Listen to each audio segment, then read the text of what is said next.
Okay. We're back. Well, um, yeah, my internet's been kind of bad the last week, so it's entirely possible that the stream will cut out many times. So if it does, just be patient. I'll be back. Also, welcome Diet Cherry Vanilla Dr. Mario. That's a hell of a name. Also, hello Salty Horse. How much studying is involved? Will this be on a test? No, it's just for my own personal research and studying. Don't worry. It's just for me to, understand puzzle design and from games that whose puzzle design I admire. So anyway, uh, let's go ahead and continue. Oh wait, hold on. I should probably switch to the game stream first of all, shouldn't I? There we go. Oh, wait, hold on. Game capture, yeah, Scum, VM, there we go, there it is. Also, I realized that the chat box is not visible. So let's go ahead and put that here and make it a little smaller and move it over here so that we can see all of your chat comments on the right side of the game. So there we go. Okay. We probably all do know this game by heart. I mean, I know this game by heart. So here we go. Gross map. This is where we left off last time. Excuse me. We just got the map to Blood Island from Palo Domingo. It's the map to Blood Island. Peeled off Palado's back. Right. So we've now completed the third of the 3 quests. What are you even doing playing without 3D acceleration? The game looks so much better with that on. Yes, ha ha ha ha ha. I'm glad that Scum VM lets you pick the old menus because for a while you had to use the Scum VM menu, so you missed out on the 3D acceleration joke. But thankfully, it's back here in this version of Scum VM. Anyway, so as I was saying, we've completed the 3 main quests here on Plunder Island on Chapter 1, and now we're going to go to the second CD, if we were using a CD, but we're not, so we're just going straight to Chapter 3.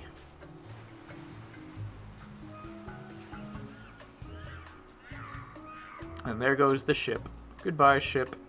Well, I've got a crew, a map, a ship, and finally got Elaine back. So what say we head on to Blood Island to lift the curse and save Elaine? How about it, guys? Let's get moving towards Blood Island. Let's head on out and find our fortune, guys. This might be more difficult than I first imagined.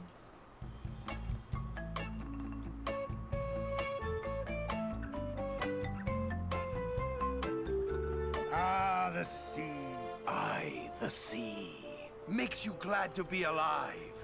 I think that ship is following us. Feel that salty spray.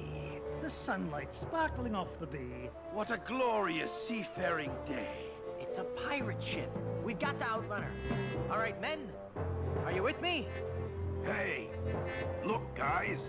A whale. Where? Where? That ship is gaining on us. Cutthroat Bill, rig the topsail. Is that a right whale? No, lad. They're boarding us. Crew, help me out here. It is a member of the Cetus suborder, Mr. Shetty, though. I think you're right. Well. Rottingham. So it's you. What do you want, other than a good toupee? I've come for your map to the fabled Blood Island. Then I'll find the diamond you mentioned. It will make a fine paperweight for my escritoire. Ooh, look! It's breaching! Ah, Look, Baldy, I'll never give you that map. I need it to save Elaine. Then I'll have to take it from you by force. That whale must be 30.5 meters. 100 feet. And weigh 200 metric tons. You know, of course. I always liked how the voice actor for Van Helgen read that parentheses, like, as an under his breath kind of thing. In a sword fight, a sharp wit is much more important than a sharp blade. Of course. Everybody knows that, Chrome Dome. Let's get this over with. Every enemy I've met, I've annihilated. Oh, yeah? Well, you fight like a cow. No. That's not right at all. What? On the sea, we fight it a little differently. On the sea, all your insults and threats have to rhyme. What? So when I say every enemy I've met I've annihilated, you say, I once found some gold, but it was just electroplated? no. You say, with your breath, I'm sure they are suffocated. Let's try that again, shall we? You're as repulsive as a monkey in a negligee. I'm waiting. I...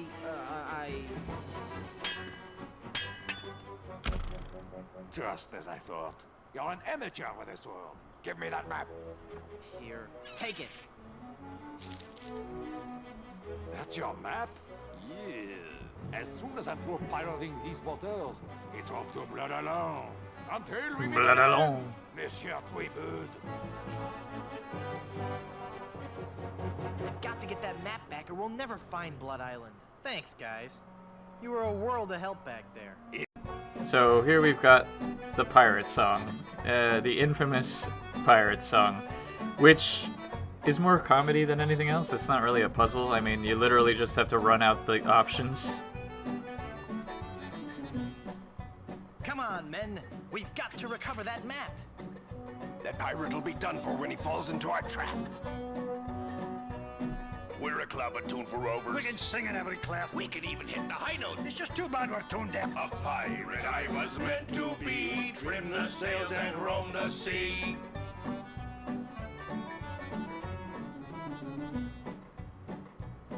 Let's go defeat that evil pirate. We know he's sure to lose because we know just where to fire it. We're thieving balladeers. A gang of cutthroat mugs. To fight us off, you won't need guns. Just jolly good earplugs. A pirate I was meant to be, trim the sails and roam the sea.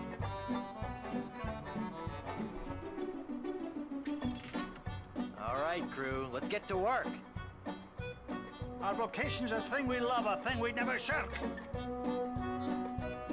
We'll fight you in the harbor. We'll battle you on land. When you meet singing pirates. There'll be more than you can stand. Oh, that was a good one. No, it wasn't.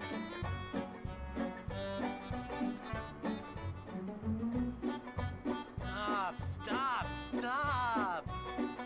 The brass is what for polish and the deck is what for mop.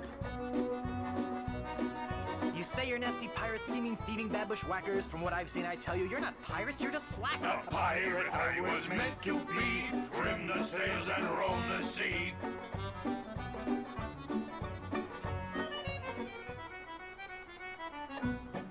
We'll surely avoid scurvy if we all eat an orange.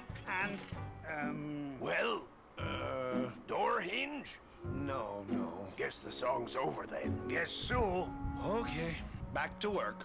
Well, gee, I feel a little guilty now.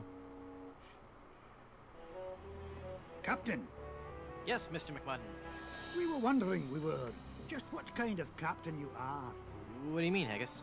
Well, some captains are men of action. They like to have complete responsibility and control for their ship. Other captains prefer to concentrate more on the thinking aspects of captaining. The captain who's a man of action will undoubtedly have a much more difficult time of defeating other scoundrels of the sea in the fast-paced realm of ship-to-ship Yeah, combat. yeah, The yeah. more Easy academic or hard? captain will find the other pirate vessels he meets to be less aggressive. It's clever. And therefore far easier and quicker to defeat in combat. I see. So, Captain Threepwood, which type of captain be ye? Yeah, that is nice editing, right? You cut away and then you just go back to Haggis because you don't have to do a walk animation. So I should point out that I respect this game for many things, but one of the things I especially respect this game for is the fact that Guybrush is the only character in this game who has a full walk cycle. No other character in this game walks. Haggis ducks out of the barbershop when you distract him so he goes and gets the rock, but it's literally just a 3 or 4 frame animation of him zipping out the door. Nobody else has a walk cycle, which for budget reasons is pretty impressive. So I think I'd let you I'd guys rather help let me you out. guys help me out. Easy ship combat it is. They had to change the Barbary Coast background to accommodate Haggis ducking out the back door, in fact. Interesting. Okay. Right, so, So Act 3, I'm gonna pretty much speed run this act because, like I said before the stream died, it's pretty self-contained. It's literally just the insult sword fighting. It's doesn't really serve any purpose. It closes up the design again.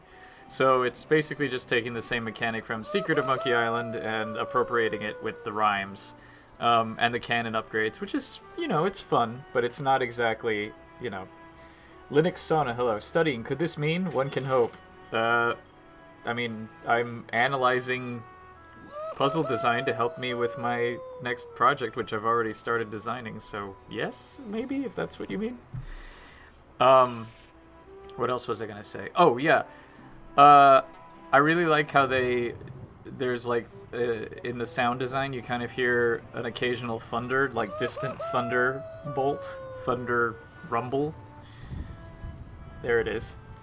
Which is a nice foreshadowing of the storm that they get caught up in later. I also like how this game kind of goes through a full day cycle as you go, because like the first chapter on LeChuck's ship is clearly like nighttime. Chapter 2 is like early morning, dawn, kind of early day. Like half the island is in is in dawn. The other half of the island is early morning. This whole thing is like midday. Chapter 4 on Blood Island is night again, and then the last 2 chapters again are night. So you go through like the whole time of day, you get the whole thing, which is pretty cool. Yeah, Grim Fandango has day night too, but across years. Yeah, this is all like one day, which is pretty cool. Anyway, let's get this taken care of here. I don't have a ton to say, so we're just gonna speedrun. Actually, isn't there a oh, look at that. Control V, scripts compiled. Isn't there like a hotkey to win, even though I'm in like super... Oh, there you go. That's easy. Pox on you for burden me ship. Yeah. I'm Guybrush Threepwood, a mighty pirate. Don't make me laugh. Every enemy I've met, I've annihilated. With your breath, I'm sure they all suffocated. Okay. You're the ugliest monster ever created. Oh yeah? You can't match my witty repartee. Shift J. When you win the ship combat, you get life. Oh, okay. Support your local PTA. I do like Guybrush's fake answers. Open your holes so I may take your treasure. Well, if I had any, you'd be the first. I guess I... At least I showed... Yeah. Okay, let's do this. How dare you? Don't. Alright, You're as repulsive as a monkey in a negligee. I look that much like your fiancé? Oh. You can't match my witty repartee. I would have avoided the volcano had I built Pompeii. Every enemy I've met, I've annihilated. Oh, look, we get a chance here. With your breath, I'm sure they all suffocated. You're the ugliest monster ever created. I'm shaking. Uh-oh, I don't have any more insults. You're ugly. That's the worst insult I've ever heard. Give me your treasure. Treasure? You wanted... Right, okay. There's still an ad break happening, so I'll get to that in a second.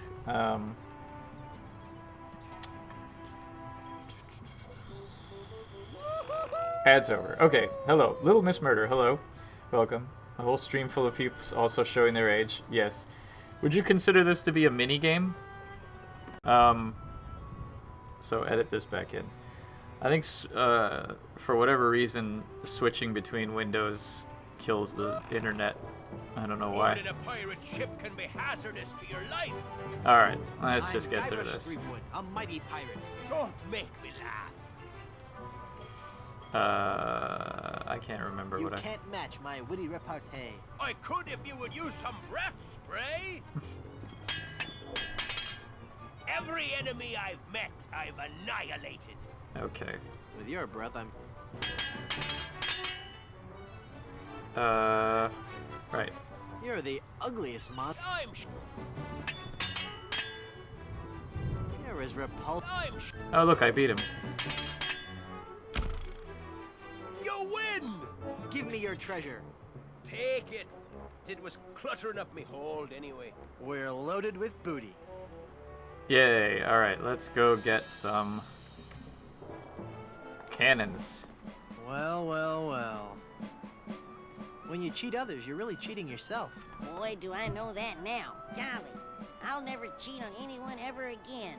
Honest, I've got a new business now. And gosh, it's swell. What is it? I'm running guns. Tell me you're lying. I never lie anymore, mister. You've shown me the light. Can I interest you in some shrapnelizing ammunition designed to bring exquisite pain and unreasonable suffering to all your enemies? What do you have for sale today? Today, customer name here, what's your name again? Guybrush Threepwood. Today, Mr. Leapgood, I can offer you the complete line from Bob's Big Bore Boomer Brand Cannon Incorporated. To start with, we have the entry-level model, the Buccaneer's Buddy. We also have the following cannon models available. The Ouchmaster, the Homemaker Deluxe, the Pain Giver 2000, Mr. Massacre, and finally, the cannon used by that most fearsome scoundrel, Renee Rottingham himself. I like the R-roll. Destructomatic T-47. So, can I interest you in any of these models, mister? Well, clearly I'll I take can the only Buccaneer's afford Buddy. this one. The Buccaneer's Buddy it is. Let me just check my stock.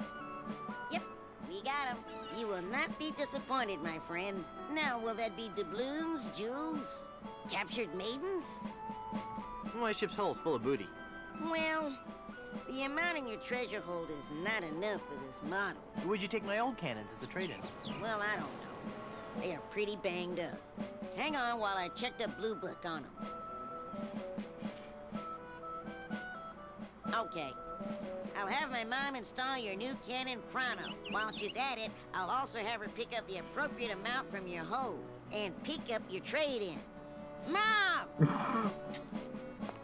Oh yeah, see, there's another little animation of turning around and running away and footstep noises. So Kenny's another character that leaves the screen but does not have a walk animation. So there you go. Hello, Fiction Control. Alright, let's continue onward here. Oh man, really? There we go. Easy enough. Alright. Get off me deck. Blah, blah, blah. Do we have this one? Okay, I guess we do. We do now. You can't match me. Well, Yeah. I could, if... Well, I don't know why I did that, because I don't have any new insults now. You're the... I'm shit. Oh, actually, no one's given me the response for that one. Boy. Oh, that was easy. You win! Give me your treasure. Ya bat size. Yeah. We're loaded with booty. Okay, let's get some more cannons. Hello, Kenny. This bit's a bit repetitive, honestly, but whatever. I'd like... Oh, Alright, and rinse and repeat. New pirates. This part is definitely a mini game. The insult sword fighting, not so much.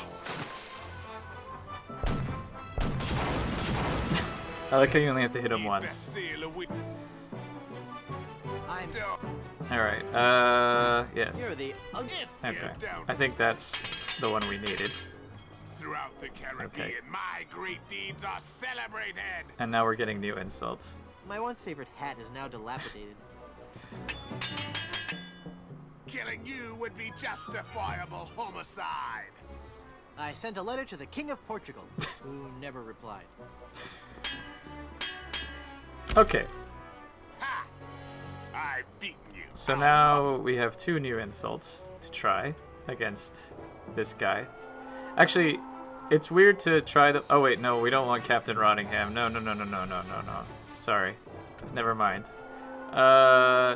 We have Captain Rottingham, we have Mildly Fearsome Pirates. Do we have the other ones? Because it always feels weird using the same insults Get off me, deck, you against the sea pirates slug. who just gave them to you, but I guess we have no I choice. Don't. Killing you would be justifiable homicide. Then killing you must Okay. be justifiable fungicide. You're as repulsive as a monkey in a negligee. I look that much like your fiancé? Throughout the Caribbean, my great deeds are celebrated. Too bad they're all fabricated. I'll leave you devastated, mutilated, and perforated. Yeah, no mouse wheel support. Chinese food's best when not monosodium glutamated. Give me Yep. bar. Yar. Yar. Should things not be put in a game because it's not fun in a replay? Well, I mean, you're also assuming that people are actually going to replay a game, which not many people do. There's very few people that actually would play an adventure game over and over and over again. I'm got. Don't. I'll leave you devastated, mutilated, and perforated. I am rubber, you are glue. You don't even know the answer to the insult you just gave me. Interesting. Well, alright. Let's go with this. You can't match my witty repartee. I could, if you would use some breath spray. Yeah, I've also played this game Every enemy that I've many met, times. I've annihilated. Hello, Threep Knight. So, yeah. Every enemy I've met, I've annihilated. Right. With your breath, I'm sure they all suffocated. I know that one. Killing you would be Alright, we beat him. Moving on. You win. Give me your treasure. Yeah, we're low. Yeah, okay. So, as I mentioned in the last playthrough, it's interesting how the first chapter is closed design, the second chapter is open design, this third chapter is closed again, fourth chapter is open, and 5 and 6 are closed again.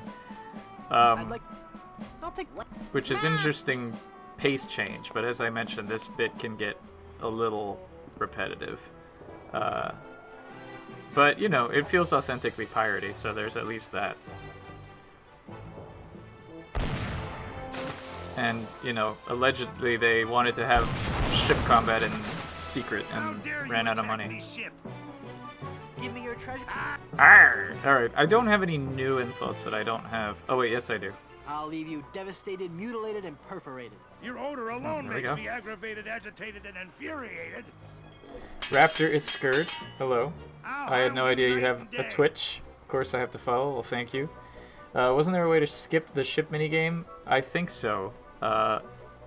Or maybe I'm thinking of Full Throttle. But yeah, easy difficulty they... Oh wait, I forgot what... I didn't hear what he said, but could you repeat that? Could you repeat that? I'll hound Alright. you night and day. I don't have a insult for that, so my favorite My color. favorite color is Battleship Gray. Yes. You can't match my witty repartee. Yes, I can. Well, I could, if you would use some breath spray. I wish the ships were a bit less 3D rendered looking. I mean, it was 1997. What do you want? I think the repetition is because there's not really a build-up on the mechanics. You're just collecting the same thing. Very JRPG grindy. Yeah, I mean, also, you know, this is brand new to someone who's never played Secret of Monkey Island, but at least if you've played Secret of Monkey Island, you have the difference, which is, oh, they rhyme. That's a different mechanic, sort of. But yeah, it's basically just recycling. Every enemy I've met, I've annihilated. I'm shaking. I'm shaking. Killing you would be justifiable homicide. Then killing you must be justifiable fungicide. That was an incorrect line read. Open your holes, sweet. If I- Should have emphasized you. And killing you would have been justifiable. Yeah, anyway. I'll hound you night and day. Then be a good dog. Sit. Stay. Every enemy I've met, I've annihilated. With your breath, I'm sure they all suffocated. Killing you would be... Then kill it. Give me a new insult. You're the ugliest monster ever created. If you don't count all the ones you've dated. Throughout the Caribbean, my great deeds are celebrated. Too bad they're all fabricated. Okay, so I'm now in an interesting position where I don't have any new insults, and this guy is, he seems to know most of them, You're so. the If you don't come, So let's hope he gives me a new one. on Oh, guard. good, good. Touche. I'd like to see this sword fight on instant replay. I'll leave you devastated, mutilated, and perforated. Your odor alone makes me aggravated, agitated, and infuriated. You know, one thing that I liked about the Secret of Monkey Island Special Edition was that if you gave the wrong comeback to an insult, they recorded an alternate line where Gyros sounds like uncertain, which was a nice little touch they did not need to do, but really is cool that they did. Killing you It's would certainly be not here. justifiable homicide. I am rubber, you are glue.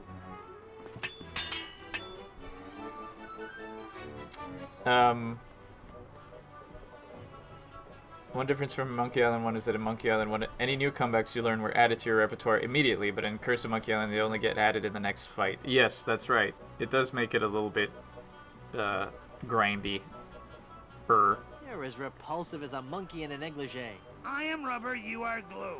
Okay. You Give me So at least we beat this guy and we can go to the next red level. Back. Almost there. Mom! Mom! Alright.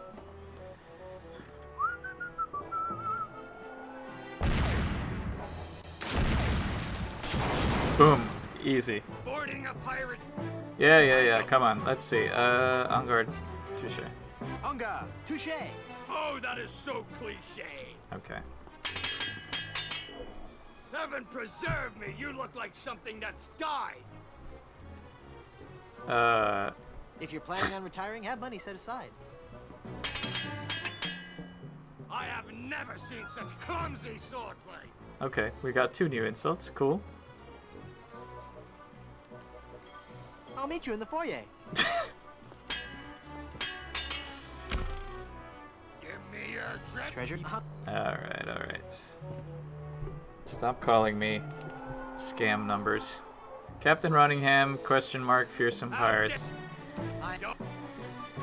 Alright, where were we here? Heaven preserve me. Heaven preserve me, you look like something that's died. The only way you'll be preserved is in formaldehyde. You're as repulsive as a monkey in a negligee. I look that much like your fiancé? Alright. I have never seen such clumsy swordplay. You would have, but you were always running away. I leave you devastated, mutilated, and perforated. The guy with both eyes on one side of his face. Yeah, that's true. His nose is a bit weirdly proportioned there. Right. Your odor alone makes me aggravated, agitated, and infuriated. Killing you would be justifiable homicide. Oh, yeah? Oh, good.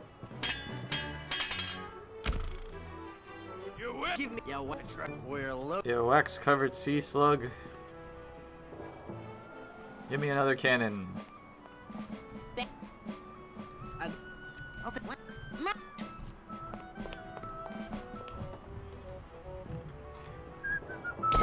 Whoa, hello. Oh my god. Okay.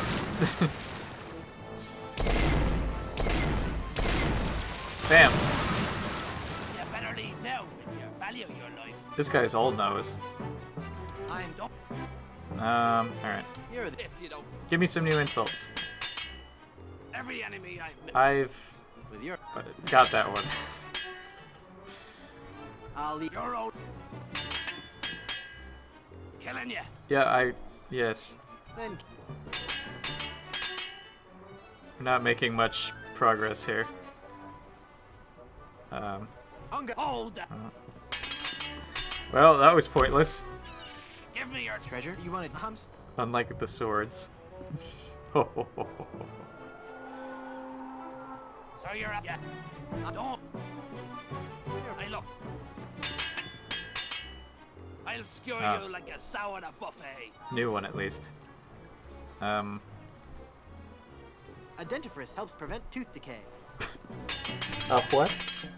I've never seen such clumsy swordplay. Well, you would have, but you were always running away. You're the... I'm shaking. Oh, look at that. We got the upper hand. I'll leave you... You're Nope. older. I haven't quite either. Well, we've got one new insult, at least. If you look, I don't. Which was... I'll skewer you. When I am done with you, coming face to face Oh. with me must leave you petrified. Is that your face? I thought it was your backside. Well, that's very snide.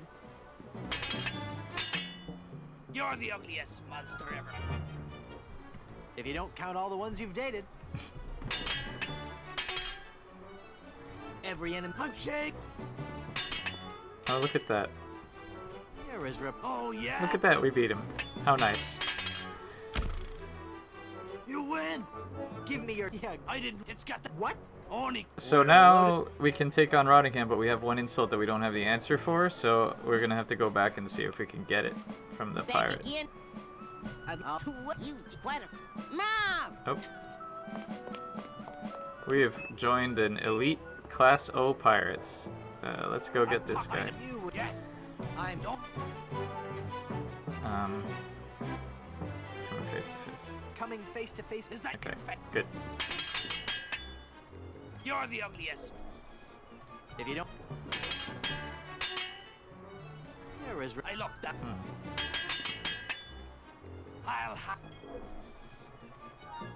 Then be... I'll... You're old. Give me your. Help, I... Ah, Alright, well, it doesn't matter. We have enough, I think we have enough insults to go after Rottingham.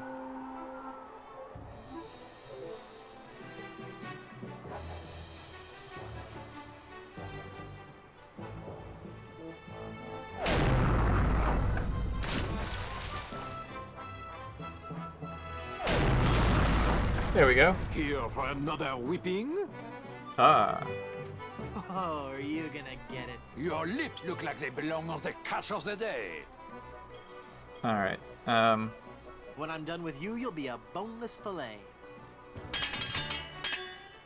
I have never lost a melee. Well, you would have, but you were always running away. You have the sex appeal of a Sharpay. I look that much like your fiancé? My skills with a sword are highly venerated. Too bad they're all fabricated. You're a disgrace to your species. You're so undignified. oh no, the one I don't have. At least mine can be identified. I don't care for tomatoes unless they're sun-dried. Nothing can stop me from blowing you away. I could if you would use some breath spray. Well, I could, if you would use some breath spray. That, again, also bad emphasis there. Sacre bleu! I cannot believe it. I have been defeated in battle. So give me that map, take your ship and skedaddle. You win, you'll get your map back. You were doomed from the start, you kleptomaniac. All right, I give up already. It's no wonder you lost with a sword so unsteady. Merci, I beg you, no more insults, please. Your smell and face remind me of moldy old cheese. Ah! We got the map back. Now we can sail to Blood Island. Hooray! That was fast and easy.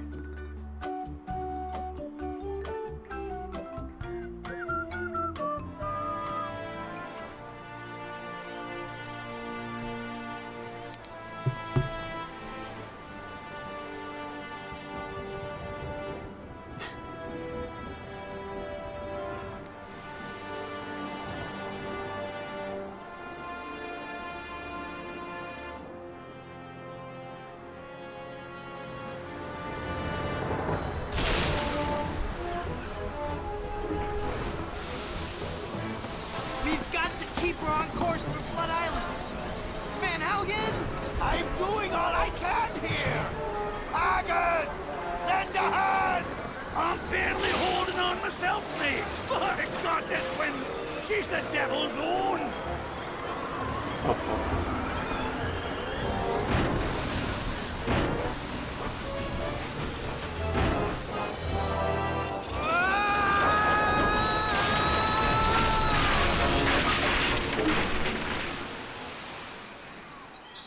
Whoosh.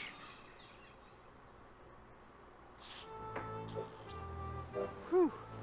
I guess I blacked out for a second. Where's Elaine?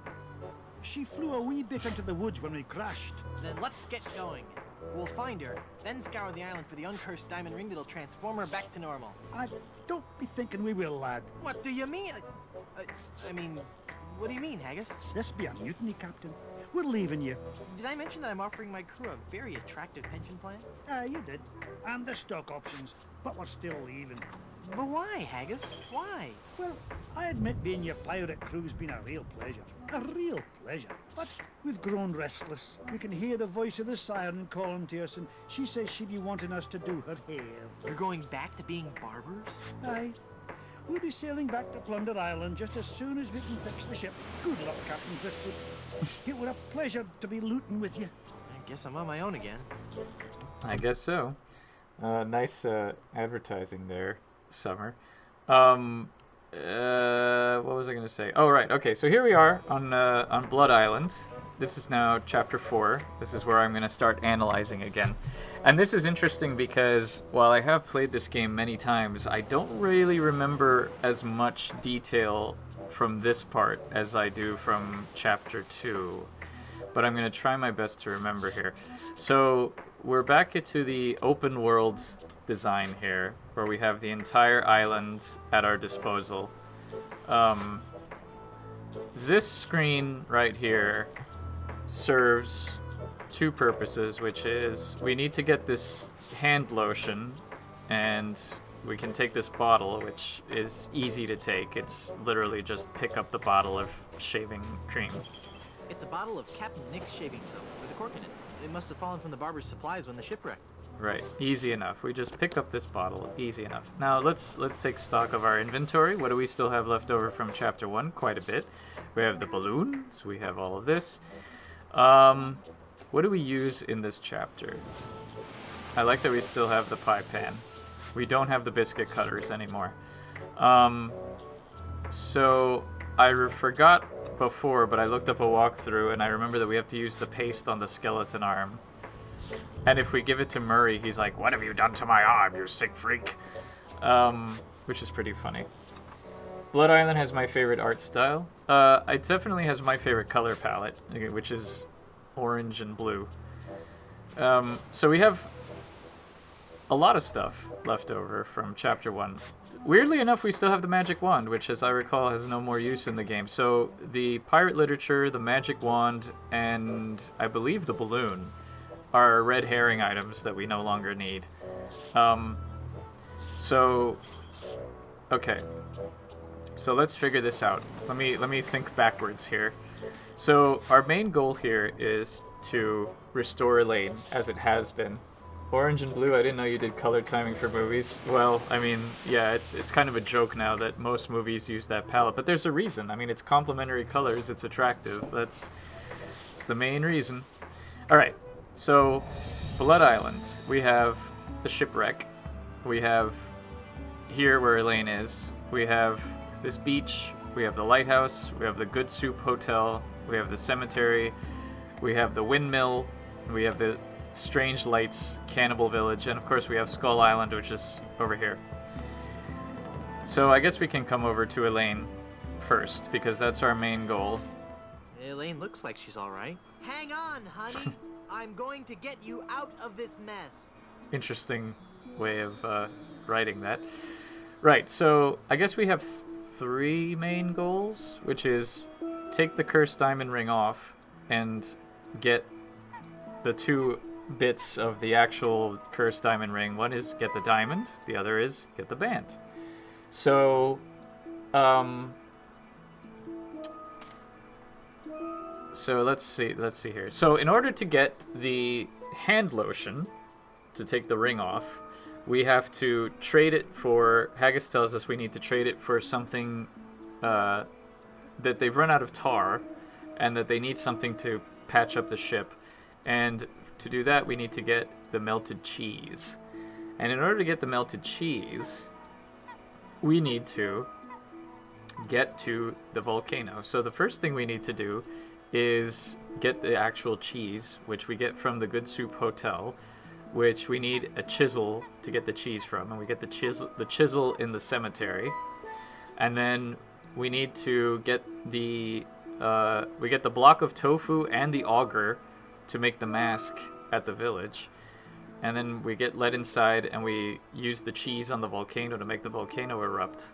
So that's actually pretty straightforward and quick. So let's go ahead and do that first. Right, chisels in the graveyard. Which, I love that they reused the Monkey Island 2 graveyard music here, just creepier. I'm going to do this step by step just for the hell of it. So here's a chisel, random inventory item that we pick up in a screen.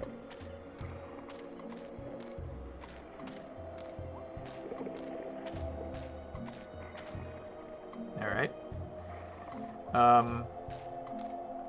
Go into the Good Soup Crypt, or Good Soup Hotel, rather.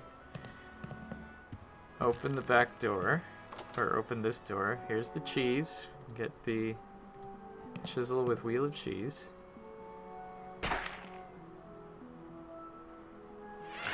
That's a great sound effect, incidentally. Alright, let's go back now to the, back up. What do we need to do in Blood Island? What's the main goal? Yeah, we need to get a diamond ring to uncurse Elaine. There's 3 main goals. We need to get a new ring, which is actually divided into 2. The quest for the diamond and the quest for the wedding band. And then we combine those 2 to make the ring. And the third thing is we need to get the current cursed ring off of Elaine's finger. So I'll get to that. I just want to do the first Elaine bit first, because it's, like I said, it's pretty straightforward. So we come to this cannibal village. This village is deserted.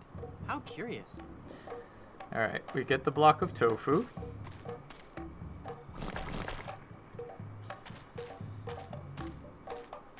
We get the auger, which is, both of them are in the same room, interestingly enough. We use this on this like a mask. to make the mask. We wear the mask.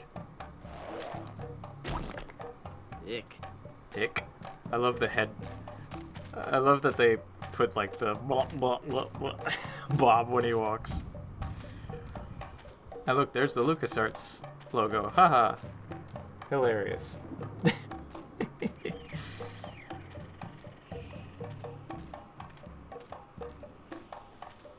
So now we avoid, as much as I love the dialogue with Lemonhead, we're gonna just go straight to the... Finally, you're here. Come on, we're late for the sacrifice. God of the volcano who resides in Mount Acidophilus, accept this sacrifice we make unto you. In the form of flesh with high amounts of fiber and wholesome cellulose, free of all fat and trans fatty acids, so that it might nourish you and bring your favor upon our humble village, and not upset nor agitate your ulcerative caldera. Okay, boys, toss them in. Okay, coming up here, I mentioned last time that I had a Curse of Monkey Island theme on my Windows 95 computer. When you would sign off of Windows, you would get the, "You've been a wonderful audience, thank you and good night." So when I hear it in game, I always think, oh no, my computer's shutting down. You've been a wonderful audience, thank you and good night. There you go. Nowadays, the joke would be that they're vegan cannibals, which I think would be just as funny. And of course, this I think is where we get the Monkey Island series' somewhat misguided perception that like everything is ridiculous, like ridiculously long status lines. Use unmelted hunk of nacho cheese with massive seething caldera. That's just overwordiness.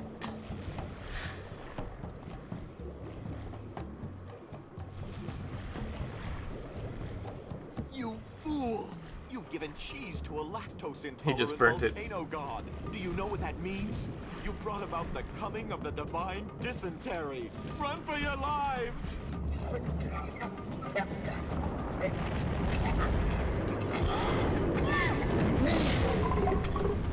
Nice lava animation and disgusting sound effects. Well done. Alright, so we've made the volcano erupt. Pretty straightforward, like I said. Wow, that was more spectacular than I'd hoped. Alright, and now we just need to go back here, dump the cheese into the cauldron.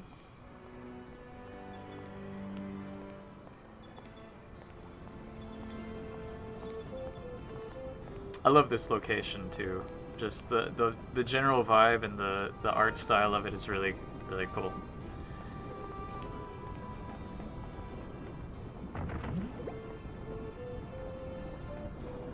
I'm not gonna carry around that heavy iron Oh. pot for no reason. Look at that. We're gated by having to ask Haggis about... So we just did all that without knowing we had to do it, and now we have to go find a justifiable reason to do it, so...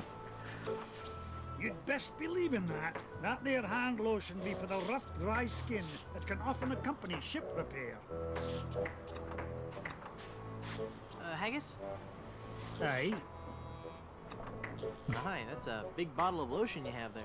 that's right, she be. And don't ye be getting any ideas about stealing it. We're sure to be needing it, you see. Carpentry on this tropical climate can and will prematurely age your skin. 'Tis but one of the many hardships a pirate must face daily during this barbarous age. Aye, and if we pirates didn't carry hand lotion aboard all our ships, we'd probably die from the chafing. Wow, if I were doing a history report on pirates and I included that fact, I'd get an A+. We're talking guaranteed A+. And that A+ just might get you into the college of your choice. Think about it.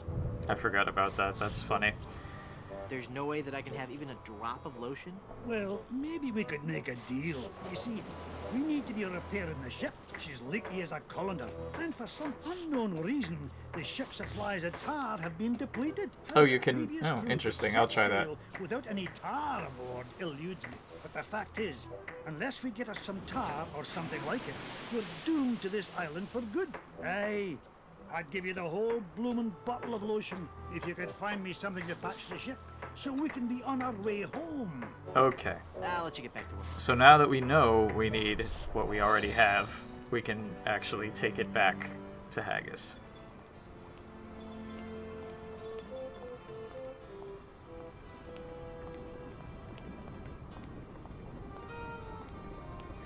So of the three main things, this is definitely the easiest, most straightforward one. I guess I'll just drag this down to Haggis now. Here, Haggis. This stuff should work to patch up the ship. Aye, laddie, indeed it should. The consistency of tar, but with a tangy pepper taste. So, can I have your lotion now? Aye, lad. Go ahead and take it. Still have to manually take it. I like the continuity of the crew needing a tar substitute because Guybrush used up all the tar while being tarred and feathered earlier. Yeah, I appreciate stuff like that too. It makes it feel a lot less arbitrary. The strength to drag that down, oof. Yeah, especially with Guybrush's scarecrow-like frame, right? Alright, let's try using the magic wand on Elaine. Oh, look at that. I've never done this before. If only it were that easy. If only. Will you do it a second time? He will. Nice. No, he only makes the comment once. Alright, well, now that we've got the lotion, we can use it on the ring. Let's see if this slippery, greasy lotion does the trick. That should do it. Hello, Pixie Cow. Yeah, I was having internet issues. Might still be having them. We'll see. The cursed ring exploded. Okay, so now we've done part one of the three things we have to do. And now there's an ad break. So I will take a short break in the meantime. So yeah, let's take a little break.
Okay, and we're back. All right, so so two main puzzle chains now are get the diamond ring and get the wedding band.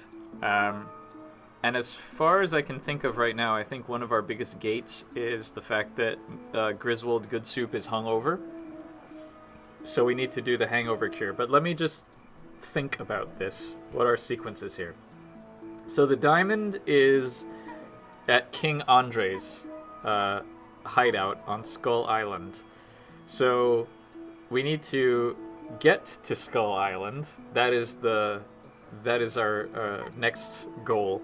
But going back to that, what we need for King Andre is both a lot of money so that we can get into the poker game to play for the diamond, and we need the 5 of a kind card set to beat him. And we get the 5 cards, the 5 tarot cards from Madame Zima, just from the tarot card reading from her, which I have to admit is one of those things that has stuck with me. Anytime I encounter a situation where I have tarot cards, which is quite more often than you would think, and Madame Eczema, yes. Anytime I draw the death card, I always make the same scream that she does. So that's a little thing that stuck with me from this game as well. Right, so the getting a lot of money bit comes from the whole life insurance, faking your death life insurance thing, which we need to do by getting a death certificate, which we get from proving that we're a good soup. So that's related to Griswold. So we'll come back to that later. So we can't get the diamond until we cure Griswold Good Soup's hangover. Actually, we can't get the wedding band either, because that is Mini Good Soup. The ghost of Mini Good Soup has that in the crypt. So our progress is now gated by making a hangover cure for Griswold Good Soup.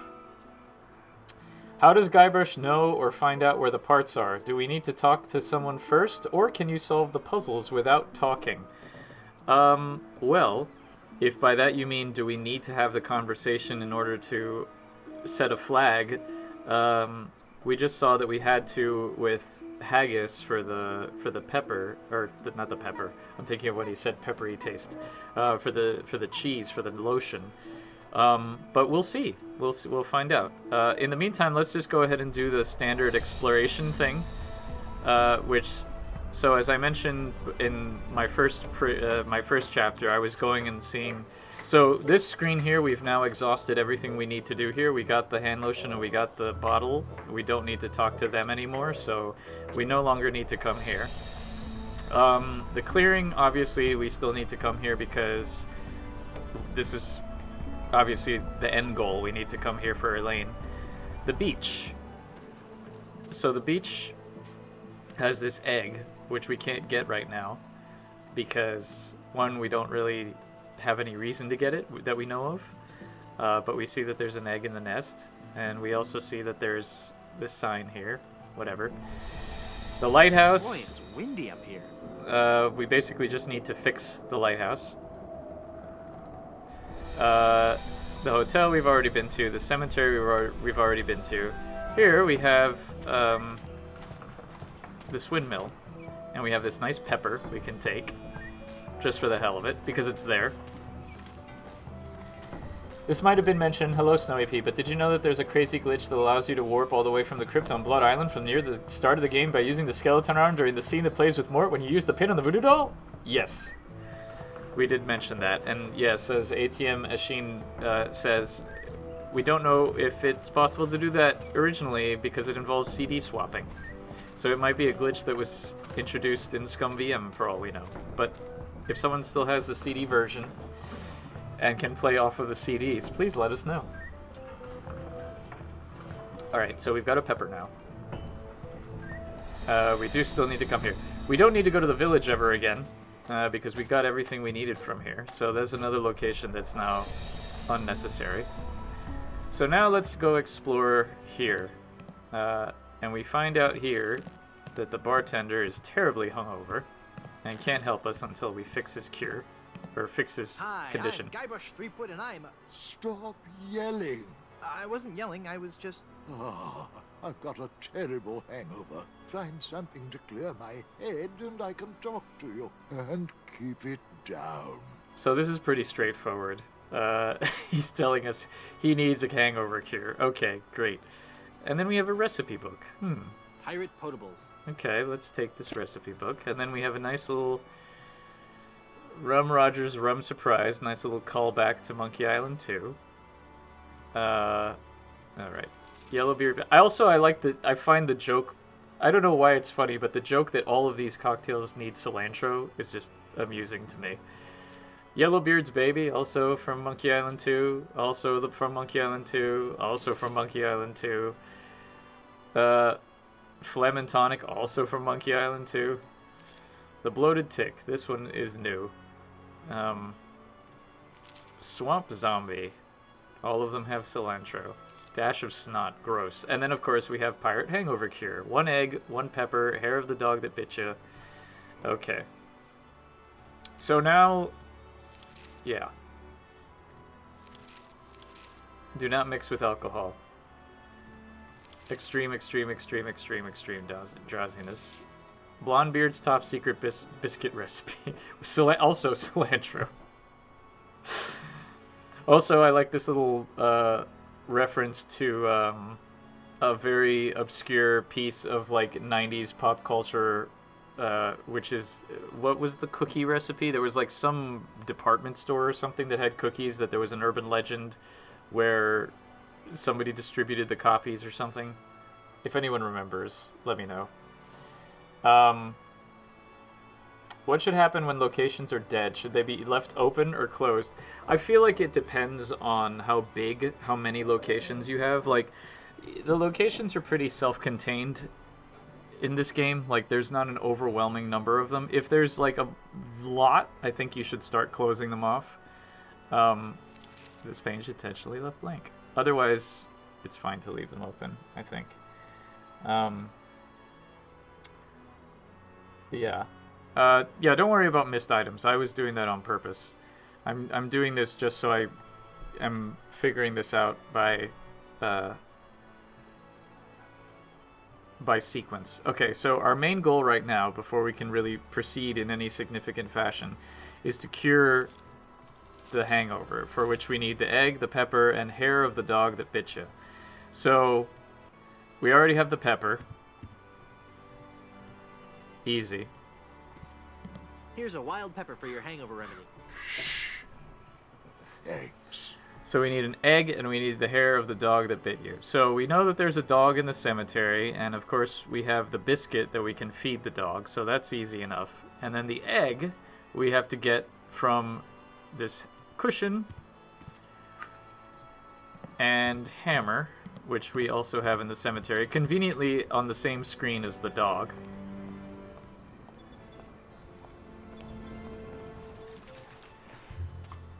So we'll go ahead and take the mallet.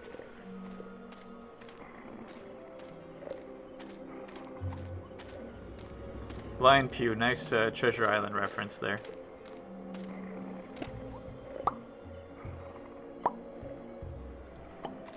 It says Old Blind Pew. And now his hotspot label changed. Here you go, Old Blind Pew.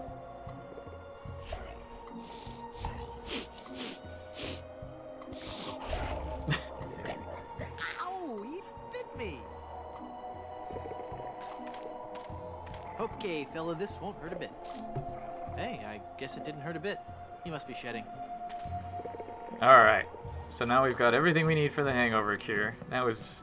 Oh, wait, no we don't. Sorry, I forgot to get the egg. Curse my memory.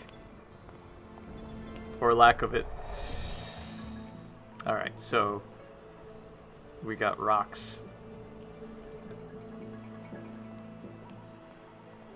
I always love reading the books in Monkey Island. I spent more time than I should have reading all the entries in the library catalog in MI2. Yeah.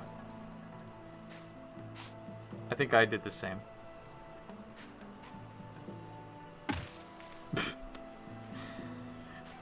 I'm surprised the coconuts don't fall, too. Okay, so, no, we don't need the cushion. Here's your egg. Here's your egg. The Easter egg where you try to use ocean. Yes, of course. You have to do that like 20-something I found times. this egg for your hangover remedy. Which I'm not going to do. Thanks.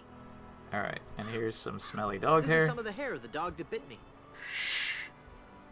Thanks. What if you tried All without the cushion? ingredients I need. Quietly mix up a dose. That's a good question. I would imagine Guybrush probably says something like, "Oh, the egg would fall and crack if it fell on the rocks. I need something to cushion it or whatever." At least that's what I would put in. Someone once banned me from their Twitch channel for telling them that was a thing and they thought I was trolling. What, the lady's portrait changing? Ah, much better. Here, you can take the rest.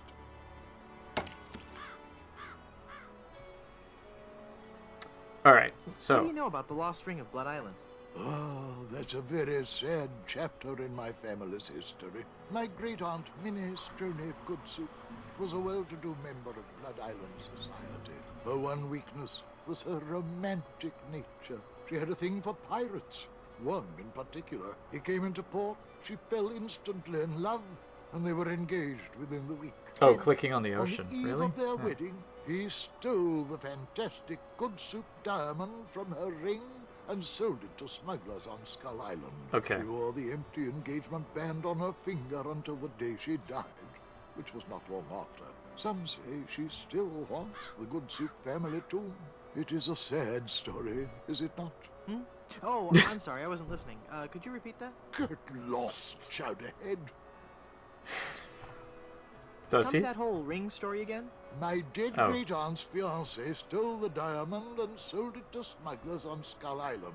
She wore the engagement band until the day she died, and she remains buried in the Goodsoup family crypt, dead of a broken heart. Okay, so there you go. You've just learned everything you need to know for what you need to do next through that one dialogue option, which even though there's a joke about could you repeat that, he actually does repeat it, which is good because, you know. So you know that the diamond has been sold to smugglers on Skull Island, so we need to get to Skull Island and talk to those smugglers. And you know that the wedding band remained on his dead aunt's finger until the day she died, so you might think, oh, okay, well, I guess we have to break into the tomb and do some grave robbing and steal the diamond from the ring from her corpse, but actually we need to take it from her ghost, which is interesting now I think about it. So, and here we go. How can I get to Skull Island? How can I get out to Skull Island? Well, there used to be a regular ferry out to Skull Island. Used to? One cold night, so the tale goes, the Welshman set out in his dinghy. The deep fog around Skull Isle obscured even the moon, but the Welshman could see the distant light of the Blood Island lighthouse. When he'd rowed half the distance, the light in the lighthouse was mysteriously smashed, and the poor Welshman was lost, almost never to be seen again. Almost? Well, there are those who say that late at night, if you stare into the fog long enough, you may see the flying Welshman rowing in his ghostly dinghy, lost for all eternity. Creepy. Okay, so now we know, again, that in order to summon the Lost Welshman, we need to fix the lighthouse. So there you go. Also, yes, K. Cuter, or Cooter, how do you pronounce that? That sounds worse if either pronunciation's not great. K. Cuter, I guess we can go with. He was a great actor with a great voice. Rest in peace. His performance as Griswold Goodsoup is great here. So, yeah, let's go ahead. I'd like a drink, please. Sure. What will you have? Subtle with a hint of oak. A nice Chardonnay. Something to clear my sinuses. Give me a big fruity drink with an umbrella in it. I'm fairly certain here, I don't recall, perhaps someone with, I always say cuter. Yeah, that's fair. Someone can recall, I think in regular mode you get the umbrella no matter what. In Mega Monkey you have to specifically ask for a drink with an umbrella in it. Let's try it. I'll take the drink that simply reeks I'll of... take a drink that simply reeks of sophistication. I've got a drink that simply reeks. Take it or leave it. Well, I'll take it. Here you go, lady. Okay, yeah, you have to specifically... The open sore. Oh, wow. Neat. Nice. Ah, Papa Pichu. Ah, Papa Pichu, here's your glass back. Okay, so you do have to specifically ask. So here's a little dialogue. Puzzle, but something where you actually have to pay I can take, attention. please. Sure. What will you have? Bring me a grog. All right, so Give me a big fruity drink with an umbrella in it. Good choice. It's a delicious taste of the islands, made with lemon, grapefruit, and ground beef. Hey, don't I get one of those decorative umbrellas to go in my tropical drink? I don't think we have any. No, I'm wrong. I do have this one. okay, so now we have an umbrella, which is interesting because I was just thinking about this. The immediate use for it is to parachute our fall on Skull Island, which I thought, well, what happens if we don't have it? Which is fine because Guybrush survives the fall no matter what. But in order to get to Skull Island, we need the umbrella anyway, because we need to use it to get to the top of the windmill to get the sugar water, to lure the fireflies, to get the light so that we can light the lighthouse. Right, so the umbrella is something we need. We also need this tip jar. That jar's for my tips. Put it back. But I was gonna put a whole lot of money in it. Too much for me to carry around with me. So I'm gonna have to take it with me and fill it up. Oh, okay then. Yeah, Griswold's voice acting is great. Let's go ahead and do this because I like it and because we need it. I feel a dark presence coming over me. Hi there. Ah! Yeah, I do that all the time. Hi, I'm Guybrush. And you would be? I am Madame Zima, mistress of the ancient arts, of precognition and augury, diva of divination. Cool. You're a fortune teller. Ah, that and so much more. Whatever. Tell me my fortune. I do not think you wish to hear. There are things of which a man is better off being ignorant. Oh, but I'm already ignorant of so many things. I want to know my future. No, you are not meant to know. I bet you just can't do it. That's the problem. You can't do it, and you're afraid everyone will find out you're just a phony. You know, I could put a curse on you that would make every morsel of food you eat become a ravenous cockroach inside your intestines, giving you the most excruciating death imaginable. So, are you gonna tell me my fortune or not? I'm not kidding. Okay. What's in the cards for me? Fame? Fortune? Romance?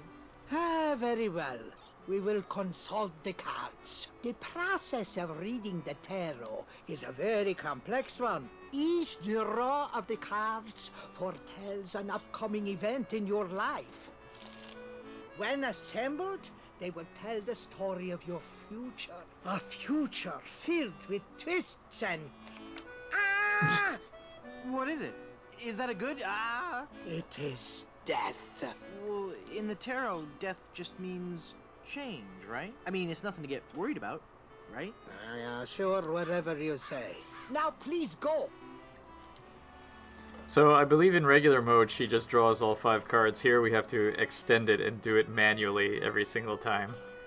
There must be some mistake. Read my tarot cards again. There is no mistaking your fate, Guybrush. The cards do not lie. But if you insist, once again, it is death. I'm feeling luckier. Give me another tarot reading. Luck is not involved here, Guybrush. It is your destiny. Whatever. Let's see what the cards say this time. The card says death. Are you sure you're not dealing from the bottom of the deck? Remember that curse I told you about? Okay. This is especially funny because there's only 1 death card per deck. Hit me. death. How many of those cards do you have anyway? Hello, Blabberhoof. You'll be in 3 more adventures and you'll have a son. How about giving me one more tarot reading? This is evil work, Guybrush. The fates have conspired against you, and no man can interfere. Your path has been determined. Okay, I get your point. I really do. Just one more time for Guybrush. Let me guess. Death? Leave this place. Huh? You are putting us all in grave danger. Your very presence will bring us nothing but sickness, tragedy, and death. Oh yeah? I like her Demon! her eye pulses. Demon! Alright, so now we can take the tarot cards. Look! A 3-headed monkey! Ah! Then the prophecies were true. Where? I don't see anything. Hey, must have run away. This is a very bad omen. Yeah, the eye twitch is very good. Alright, so we have our 5 of a kind, but we still need a lot of money. And we've gotten the tip jar, which interestingly comes with a jar lid, which is yes, a thing we have to do. So in order to, we can definitely... I don't want to close it yet. We can definitely lure the fireflies in, but of course we need to punch a hole in this or else they die. So that's a little something we can do with the chisel. There. I poked holes in it. Okay. Right, so we need a lot of money. So one thing that I find interesting is that Griswold made Head Be Clear, but it's in a jar that has Head Be Clear. For clearing foggy heads. You can't open it because he's like, oh, child-proof caps. But where would Griswold get a child-proof cap from? Darn child-proof caps? I can't open it. Also, the sound effects it makes sounds like it's full of, like, capsules or pills or something. But, it's liquid. At least we think it is. I don't know. Anyway, so we have to use the chisel, which we've already gotten. That opened it. Which, I don't want to criticize, but it's kind of lazy that they just took that off. But anyway, doesn't matter. All right, so let's die. Let's fulfill the prophecy. How come I can't get another drink? Oh, wait. I'm off to explore the rustic charms of Blood Island. Because I didn't actually drink the drink. I forgot that Caribbean Body Slam is still there. All right. That makes the drink so much more appealing. It just occurred to me that mixing medicine and alcohol is a really stupid and possibly lethal thing to do. If I were a real person instead of a lovably inept cartoon character with the potential for a few more sequels, I wouldn't even consider it. Skull. You did get your few more sequels. That's odd. It's supposed to cause drowsiness. I don't feel the least bit drowsy. In fact, I feel,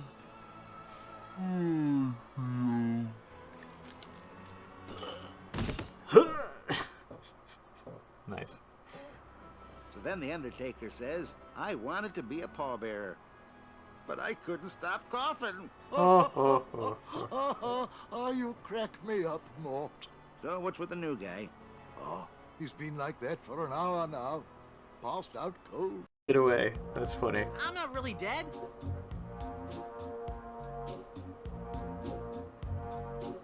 Oh, come on, cut it out. Alright, so we think we might be in this coffin, but we're not, actually. This is the only hotspot is this coffin. It won't open. I'm trapped. Okay, so what do we have in our inventory? Why, we have this multi-purpose chisel that we've used many times now.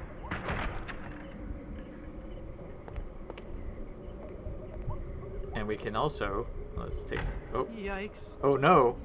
Where's that telltale pounding coming from? It's coming from within one of these coffins. From the dead. The dead that surround me. They must know my horrible secret. They'll never let me rest until I've paid for the wrongs I've committed against. Wait a second. I don't have a horrible secret. Don't you, though? Don't you? Alright, once again, chisel.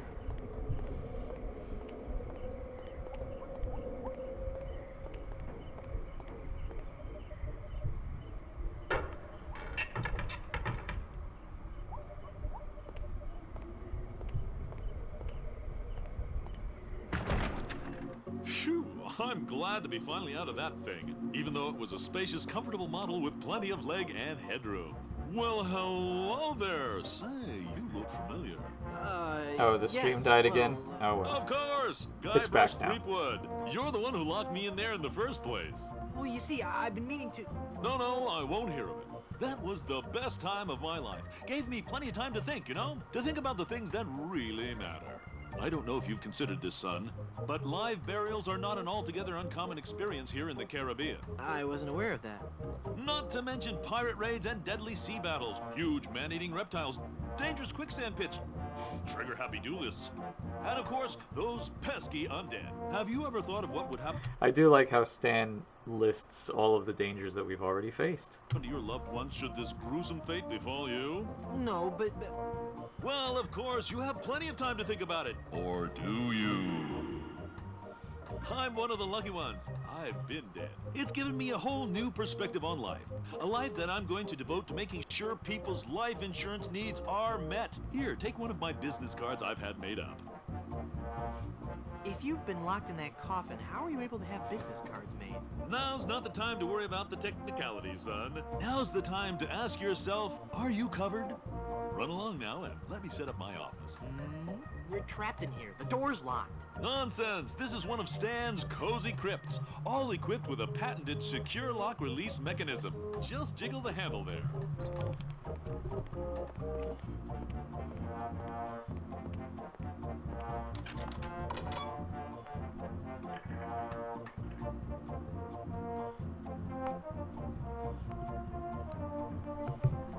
Okay, so now we can get coffin nails.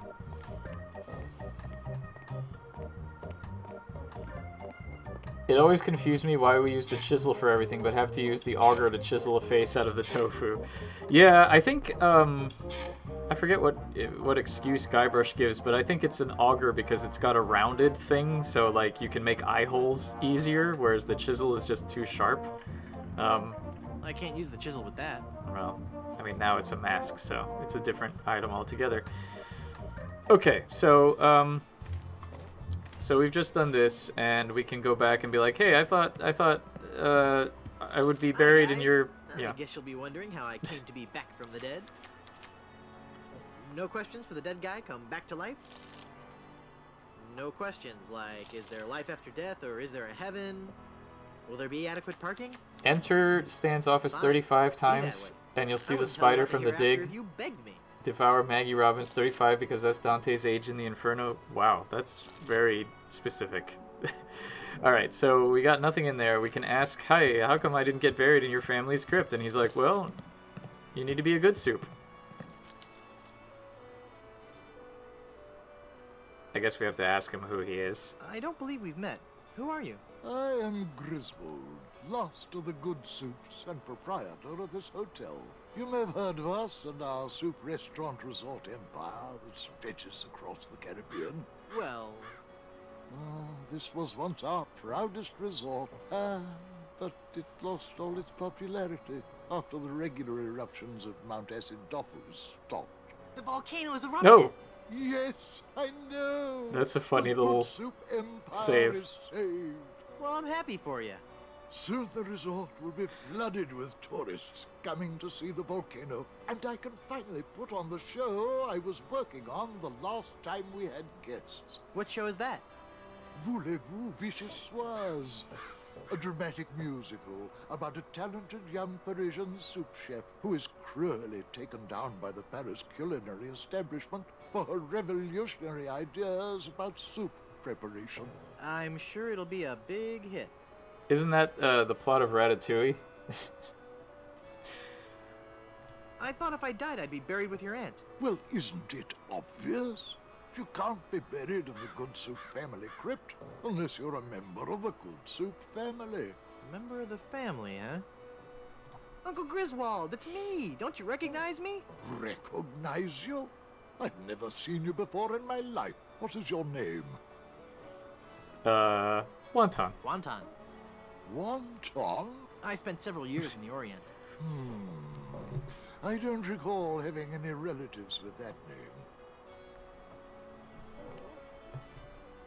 Look at me. Don't I look just like a good soup? No, You don't look much like a good soup at all. In fact, you look more like one of the Brothschilds. They That's always funny. did have weak features. Are you sure? Of course I'm sure. Every day I wander the Good Soup family Hall of Portraits and give my respects to each of my distinguished ancestors. Every distinguishing feature of the Good Soup family is there in those pictures, and I see nothing in any of those portraits that might remind me of you. I just remembered what the magic wand gets used for, and that's very silly. I'm going to take a quick break while there are ads. I will be back shortly.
Okay, and I'm back. Hello. Right, okay, so, we have now just been... We've just tried to get into... Well, we've just died. I guess the logic could be, oh, hey, I'll get buried in the crypt where the aunt is, and then, because we know she's dead. But we learned that, in fact, we need to be a good soup to be buried in the crypt. And now we are like, oh, don't I just look like a good soup? So we need to... Our goal now is prove to Griswold that we are a good soup. And at this point, we need to... In order to get the diamond, we need to... Well, you know what? Let's pause this for now. I'm off to explore the rustic charms. And let's of Rhode continue with the diamond quest, because we have ways to proceed with the diamond quest until we get stuck. so let's go ahead and come here to the windmill, where we now have to use the umbrella, oops, on the windmill blades to get taken up to the barrel because the door's locked, which apparently is not locked in in regular mode. So we get spared that fun little animation in regular mode. It's full of fermenting sugar water used for making... Okay.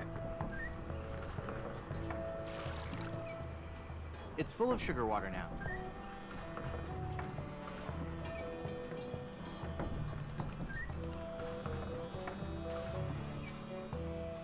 Okay, so now we can go back to the clearing and lure the fireflies in with the sugar water. It's full of yummy, delicious sugar water. Bet that water sure tastes good.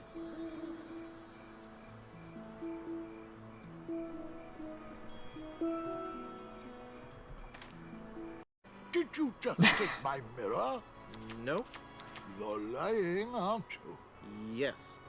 Put it back. All right, all right. Okay, so this is kind of a 2-in-1. That's interesting. Sheesh, what a grouch. What was that? Nothing. Alright, so in order to take the mirror, he won't let us take the mirror until we replace it with the face from the portrait. So let's go upstairs, because we haven't been upstairs. Oh, again? I'm sad now there wasn't an animation of him coming down the windmill the same way he got up. Hello, Octorob. Yeah, I mean, yeah. Dress up as a barrel of soup broth and do good deeds. That's the only way to be a good soup. Right. Okay, so, so this door is locked, right? Yeah. It's locked. So that if we had come up here exploring before, we would have been like, oh, there's a locked door. But then, of course, we have laminated business card, which the old laminated business card to pick a lock trick. I guess I'm better at this pirating thing than I thought. It worked. Which is funny because at the beginning of the game, when we tried lockpicking LeChuck's door, Guybrush was like, I've never been good at lockpicking. But whatever. Arbitrary extra lock. Okay, so here we go.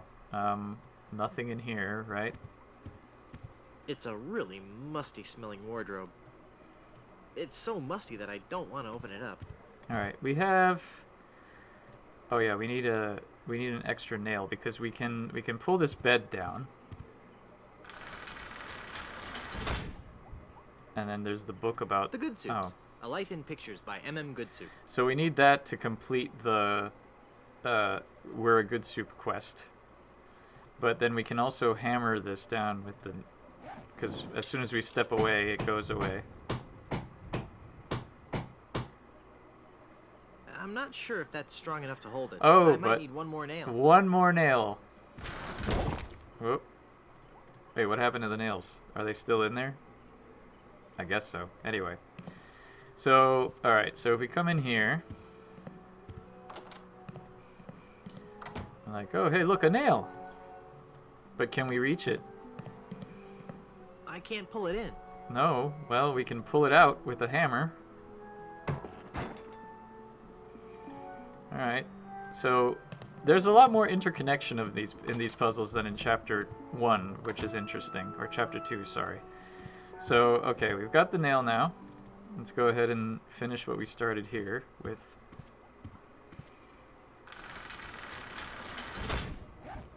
Oh, look, he already automatically does that. That's cool.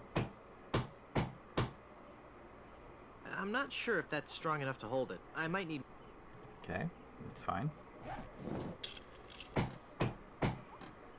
That also seems a bit arbitrary, but whatever. Alright, so we can take the book now. For what, we don't quite know, but it would be handy to have this if we're trying to... It's full of all the dates and fun facts you'd ever want to know about the Good Soup family. And it says I'll receive a new book every month, or cancel with no obligation, and keep my copy of Buccaneers and Bouillabaisse as a free gift. Oh, Buccaneers and Bouillabaisse. Alright. So, this is peeling, which makes us think, oh, let's go ahead and take it. Why not? I'd better get rid of this incriminating Right, picture. here we go. The magic wand has its final use.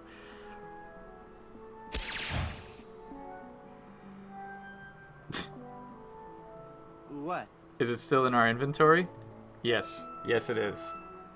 Well. Anyway, okay, so now we have the means to get the mirror, so let's do that. And of course we have to cut the face out of the portrait. There, I've cut out the face. Because... It's the face that I cut out of the Good Soup portrait. Does he say at any point that it looks like Griswold? It's a Good Soup family portrait, but I've cut out the face. Okay, I guess not. Anyway, so we've cut out the face, put this up here to fool Griswold into thinking that we are...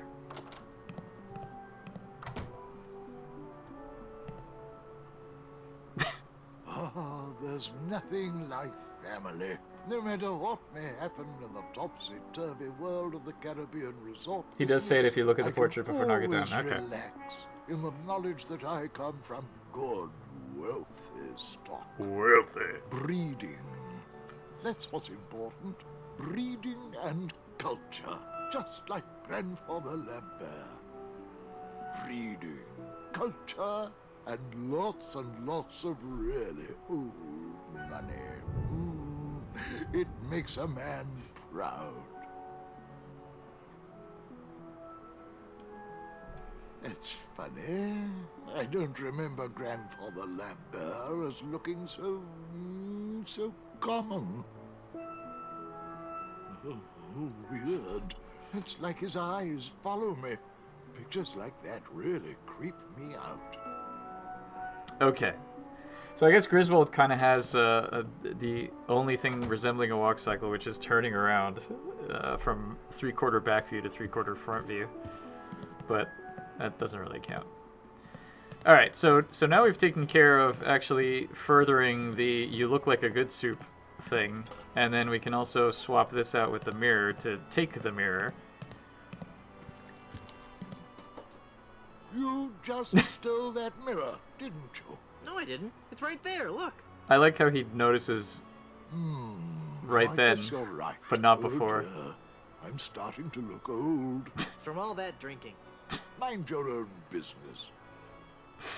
That's pretty funny. All right, let's go ahead and prove we're a good soup. Look at me. Don't I look just like a Good Soup? Now that you mention it, you do bear a slight resemblance to my great-grandfather, C. Lambert Goodsoup. Clammy? Why, folks back home used to tell me all the time. You're the spitting image of old Chowder Good Soup. You know, I think you're right. I wonder why I didn't see it before. I could just talk about Good Soup history all day. How about that first fateful journey made to the Caribbean? Oh, you mean the one that... Baron Salmon Bisque de Good Soup began in 1621? Exactly. He landed on Scab Island with just a spoon and a dream. In just 4 short years, he had formed the largest chain of all-soup restaurants in the Western Hemisphere. By 1635, he had driven the entire Van Salad family out of the Caribbean and had a restaurant empire that spanned the globe. Actually, these Van Salads were not driven out until 1637, and the Good Soup chain of restaurants and resorts never did become popular in the South Pacific. Yes, we are. Oh, all right. Whatever. Well, son, it looks like you were right. Welcome back to the glorious name of Good Soup. I'm, honored. And as a Good Soup, you're welcome to every benefit the name provides. Instant prestige around Blood Island. A 10% discount at any of the Good Soup resorts in the Caribbean. And, of course, medical, dental, and a 401k. And the best thing of all, if you should happen to drop dead, you will be buried in the extravagant Good Soup family crypt. It's as if all my dreams have come true. I like how he mentions that the Good Soup restaurants and whatever never became popular in the South Pacific, and yet there's like a whole tiki theme outside. I'd like a drink, please. Sure, sure. Alright, so let's repeat the whole drop dead thing. Now that we have proven that we are a good soup.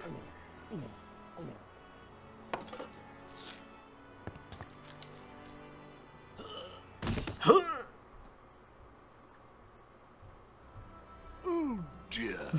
He's had a sudden and completely unexpected relapse of death. And just as we were getting reacquainted, as his kinsman, it is my duty to give him a proper burial. It is my solemn vow. The late lamented Wonton Goodsoup shall be buried in the Goodsoup family crypt. And of course, that changes based on the name you picked, which is a nice little bit of interactivity. All right. So I guess he hammer and chiseled his way out of there. This door is locked. It's locked. There's no way out. Rats. Ominous. Okay. So now our immediate goal becomes get out of the tomb. Yikes. Oh, a ghost.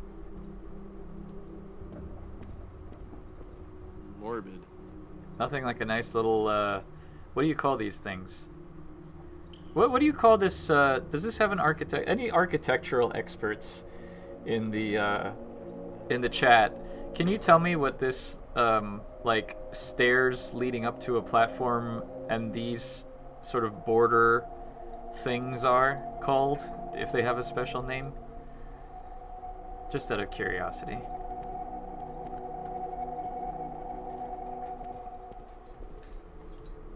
Morbid. Right, we said that already. It's a ghost in a bride's gown.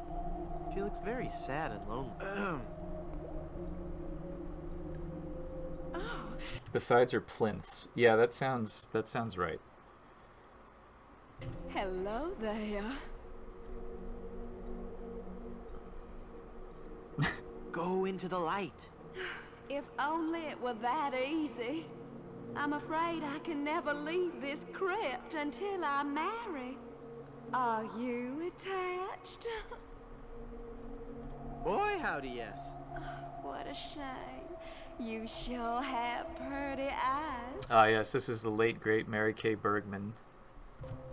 Oh. Who are you and what are you doing here? I am Minnie Goodsoup, last in a long line of eligible Goodsoup debutantes. I was buried here exactly 1 week after my wedding day. A wedding day that never came. What happened? I was the belle of Blood Island. How many people can claim that? Oh, how the lads adored me. I was courted by the richest, most handsome men in the Caribbean. But all my suitors bored me to tears. I wanted someone dangerous. I wanted a pirate. By the way, what do you do for a living? Flooring inspector. Oh. Then one day, a real pirate sailed his ship into the bay. I fell for him instantly, and we became engaged. But he left me standing at the altar, and I died of a broken heart. Wow. That bites. Oh, I know. Okay, so, what was I gonna say? Oh yeah, I was gonna do a character count. I forgot to do a character count because I counted how many characters there were on Plunder Island and Chapter 1, but I haven't done it for Chapter 4. So we're not counting Haggis because Haggis obviously is, you know, he's a multi-chapter character. So I want chapter-specific characters here.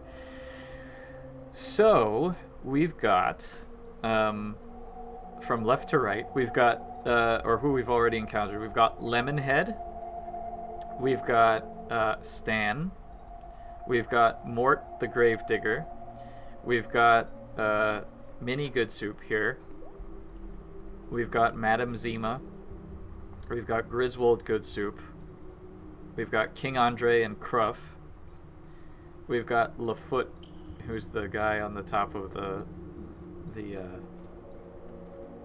cliff.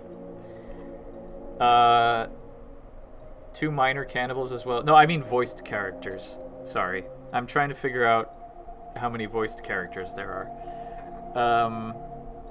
So that's 9 so far. And I think that's it.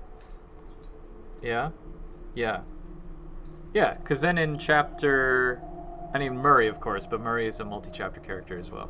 So unique voiced characters, there are 9 of them in this chapter. Oh, right, of course, the Flying Welshman. So that's 10, which I think is about as many as there were in chapter 2, now I think about it. And then, of course, in chapter 6, it's only LeChuck. And in chapter 5, we've got also LeChuck, but we've got Dingy Dog, the Snow Cone Guy, and the Rat. So that's 3 in there. So yeah, not a ton of characters in this game. I mean, I think about these sorts of things because, you know, I'm kind of infamous for having way too many speaking parts in my games, but I'm trying to see how other games do it, how the classics manage their budgets. Anyway, we don't need to talk to her right now. This is just a shade too creepy for me. Oh, of course. The groom, Charles de Goulash. He's only in one bit, but yeah, he's a very minor character. But yeah, I guess he counts too. So that's 11 characters. All right. So if we come in here, oh look, a crowbar.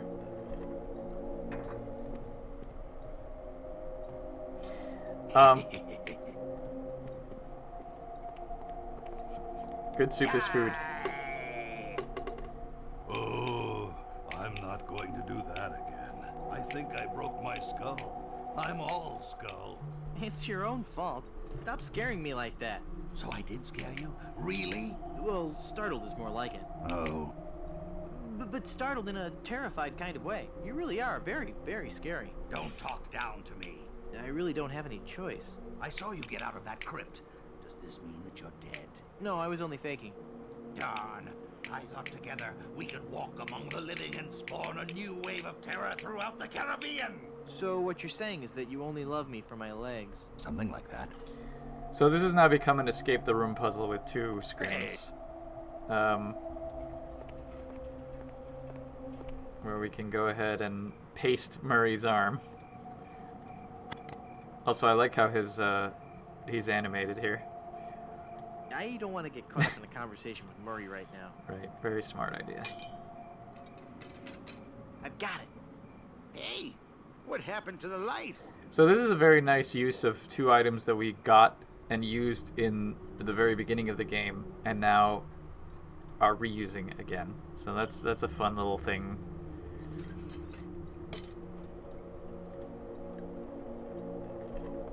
Hey, Murray, be fearsome. Okay. Oh wait, I have to use it on the light. I am one of the living dead. Fear me. Release me. Hey, look at me. I'm a ghost here. That's just pathetic. Murray,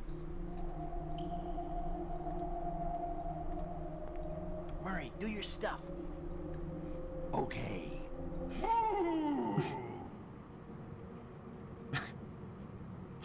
I did count the Gravekeeper, yes.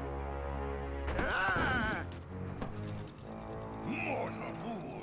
Release me from this wretched tomb. I must be set free, or I will haunt you forever.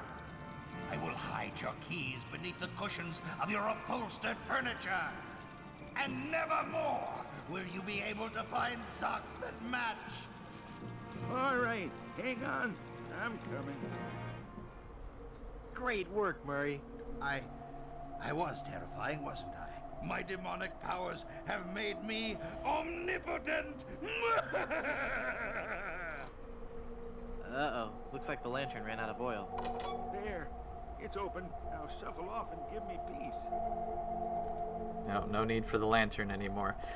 Also, interestingly, now that we have the crowbar, we can go ahead and finish the ring quest, because obviously the main thing was getting into the Good Soup crypt.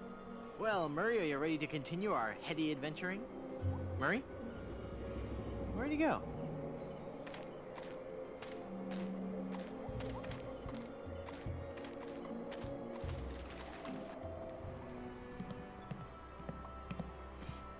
Hey, what an amazing story I have to tell. I was dead, but I live again. Who wants to hear about it? You guys don't deserve to hear a good story. Yeah, screw 'em. Alright, so now that we have the crowbar, we can undo what we did with the nails.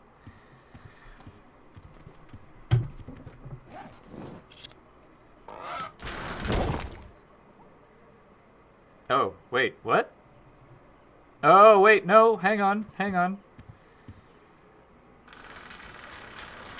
We have to get rid of the, I thought it would be enough to, I forgot. We have to get rid of the crowbar. I mean, we have to use the crowbar with the boarded hole. So we actually have to use this twice. Same tool twice, 2 different hotspots. Excuse me.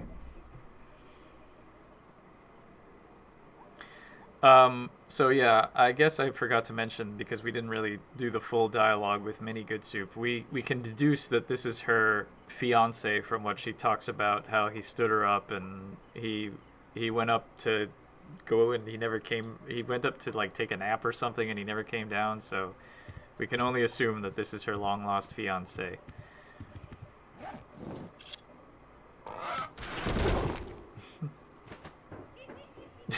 I like that little shadow animation too.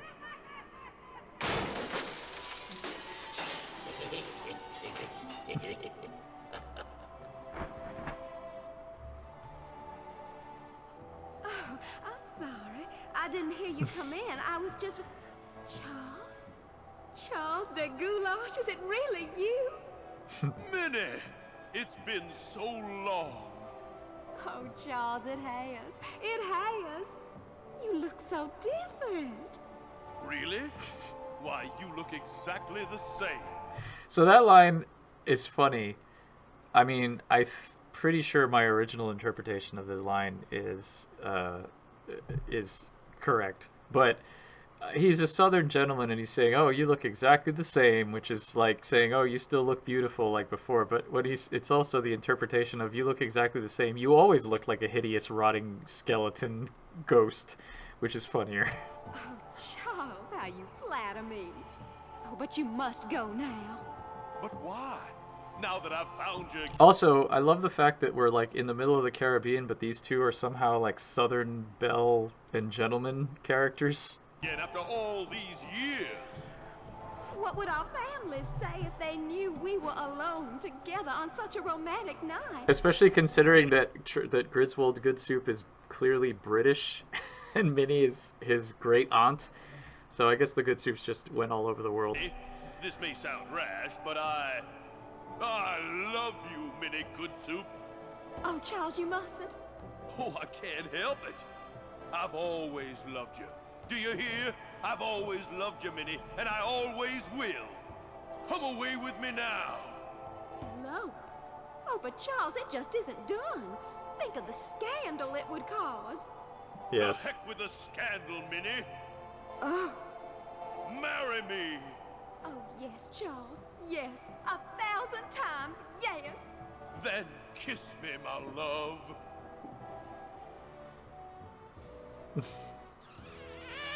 She still has lips, but he doesn't. Also, I love how the angel statue in that cutscene has this horrified look on her face, but the actual one doesn't. Alright, so we've got the engagement band. That was easy. And now we still need the diamond. And in order to get the diamond, actually now we can get the diamond. This is all very easy. It's all open up to us now. Because now... Oh. Cutscene, of course. Have you found her, you cadaverous canine? Yeah, nope. Nope. She's not on Plunder Island, Captain LeChuck. Then scour the seas, you ossified rats! Hunt them down, then bring them to me. Find me Guybrush Threepwood. It's with him that you'll find Elaine. Burn down every island in the Caribbean if you have to. But bring me my bride. And more slaw! Curse those villains. They never give you enough slaw with these value meals. Oh, ho, ho, ho. Alright, so now that we have been declared dead as a Goodsoup, we have the added advantage of the fact that there's a death certificate now. For us. This hereby certifies that Wonton Goodsoup met his demise, at least once, on Blood Island. I also didn't take this refrigerator magnet, which we will need very shortly. Alright. You know what? I just realized I don't have a measuring cup. Where do we get the measuring cup? Is that also in the cannibal village? Did I just overlook that? Let's go back there real quick.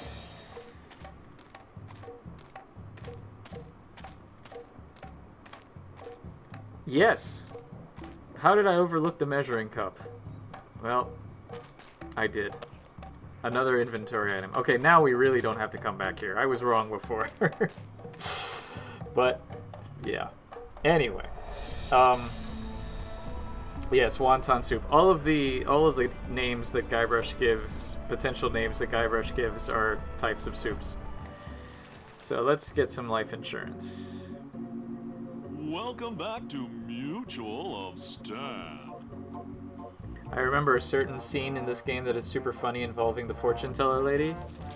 Well, we already interacted with her, so we probably already saw it. Are you talking about the 5 death card? You've convinced me. I want to buy some insurance. A wise choice, and one you won't soon regret. The question isn't whether or not you can afford to buy an insurance policy, it's whether you can afford not to. Speaking of which, can you afford to buy an insurance policy? Well, how much does it cost? Oh, that depends on a variety of factors. How much coverage you need, how much you're willing to spend, all sorts of highly complicated sliding scale insurance equations and such. But I won't bore you with all that. Just let me ask you this. How much money do you have? Well, I've got these wooden nickels. I see. Maybe I've confused you somewhere along the line. While nothing would please me more to send you out of here, with the peace of mind that your family will be provided for in the unlikely event of your death, I have to run a business here. If you can't at least show me some collateral, I can't give you a policy. I like how you can offer up all of your weird inventory items, but we already still have the gold tooth. This authentic pirate relic. A genuine tooth from an actual pirate. Only one of its kind. Is that real gold? The finest known to man. Not much spit on it either anymore. Now you're starting to speak my language. All right, let's find a coverage plan that suits your needs. And you can rest assured that you've provided for your family well after your unfortunate departure. What are the terms of this plan exactly? It's quite simple, son. When you die, whoever holds that policy gets a lot of money. A lot of money? Wow. Wow is right. Now I want you to be careful out there. Okay, I will. Thanks. No, I'm serious. There's more involving her? Or maybe I'm misremembering? I don't remember. What? Can you say what it is specifically? Because I can't really think of anything. I'm cashing in this insurance policy. Give me a lot of money. But this is a life insurance policy. You collect when the policyholder dies. No, honest. I was dead for a really long time. And you just got better? Well, yes. Do you have any proof of this miracle? As a matter of fact, smart guy, I've got your proof right here. A death certificate. Well, this must be some kind of mistake. It's right there in high-res black and white. I died. Give me a lot of money.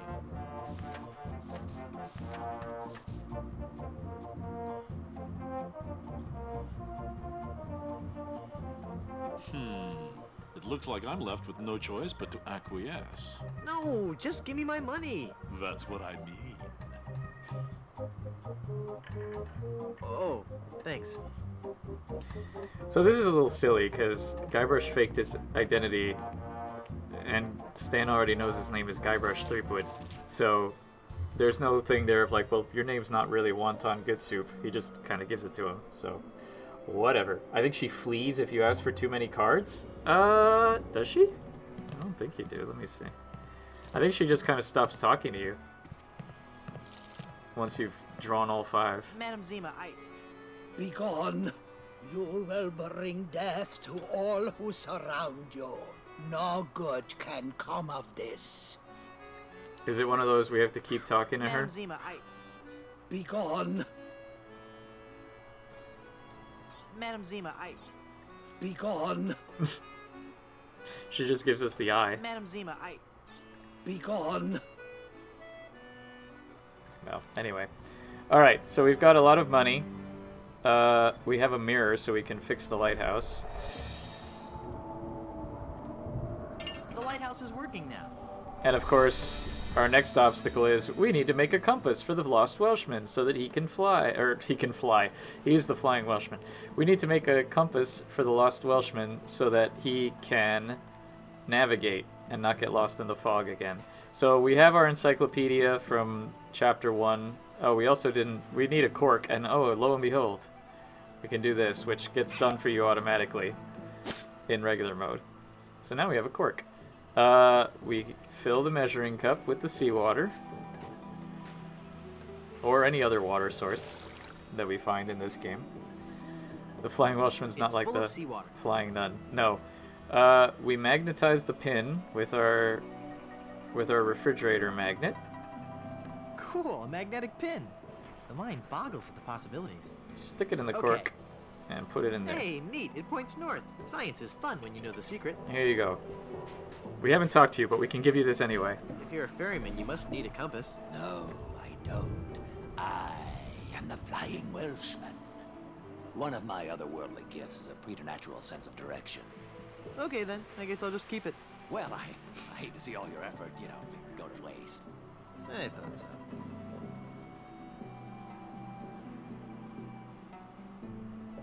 Alright, can we go to Skull Island now? Who are you? I am the Lost Welshman. Ooh. I am the ferryman between here and Skull Island. Trapped for so very long in the icy ocean mists. Oh, how I hate that blasted mist. Really? I like mist. I think it's pretty. Well, sure, mist is pretty. But egad, is it dull. I like Mist too. Don't bad talk Mist. I'd like a ride out to Skull Island, please. All right, let's go.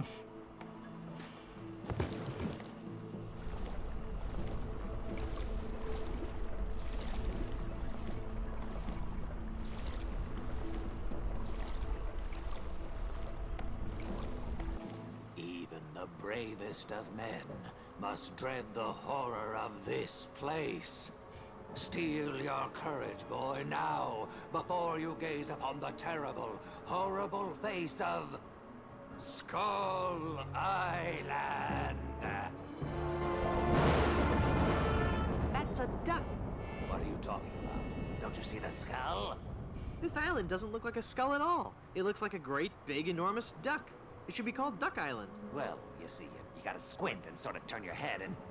Ooh, it's just so scary. If you squint and turn your head, it looks like a bunny. Well, anyway, see that light up there on the cliff face? That's Smuggler's Cave. It's run by King Andre, the greatest smuggler in the world. And his nefarious assistant, Cruff. But how do I get up there? You'll have to go to the top of the cliff. Won't you be coming with me? No, you must go alone. There will be someone You'll be there killing who will Laffoot? help you. Yeah. Alright. I warn you. I have Beware to, yes. of King Andre. Yes. He is as ruthless as he is bold. I think Good luck. Guybrush Thanks. throwing Laffoot off the cliff is actually very funny, so yes, we will do it. Hello. Can you tell me how to find the evil smugglers of Skull Island? Beats me. Oh, wait a second. I think I remember something about that at the orientation seminar. Let me think. The cave is halfway down this sheer cliff face. Climb on board this dumbwaiter. I'll lower you down. It looks pretty rickety. Are you sure it's safe? No. Never used it before, but I'm sure it can't be that dangerous. I'm a temp here. The usual elevator operator, Ronbeard, he's sick, so I'm filling in. I guess that'll be okay. What's your name? It's Laffoot. Budgetary reasons, Summer, clearly. Would you lower me down to the smuggler's cave? Sure, I can do that. You must weigh no more than, say, 20 pounds, right? Actually, more like 120. Oh. Well, it can't hurt to try. You know, first time I played this game, I weighed 120 pounds back in 1997, and I was like, oh, Guybrush weighs the same as me, but he's also a lot taller. Right? No, you're sure about this? Oh, yeah. You don't look that heavy at all. Is that not tied securely? Here we go. Okay, give me a little bit more slack. Whoops. Okay, that's too much slack. Ah!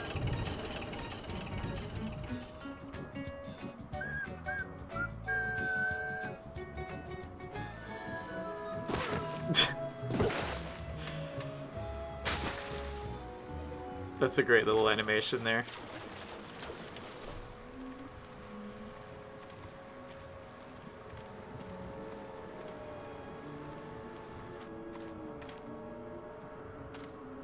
Yes?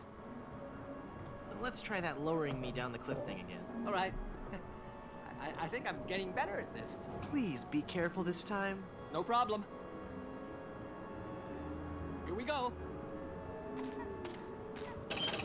I got it. I got it. I don't got it. Let's do it again, just for fun. Is it 3 times? I don't know. I think you just have to do it. It just has to happen more than once.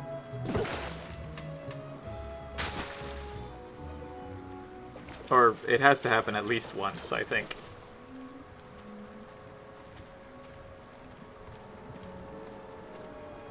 But this is interesting because, as I mentioned before, there's no way we can get to Skull Island without the umbrella, because we need the umbrella to get to the top of the windmill, to get the sugar water, to get the fireflies to light the lighthouse. So this is definitely a puzzle where we already have the solution when the puzzle is present. So it's just a matter of timing, because it gives you a little bit of extra time if you open your inventory. But,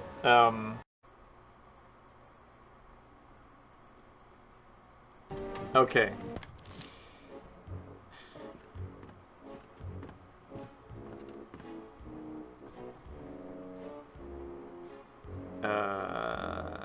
Let's do it. I have got so much money, it's almost embarrassing.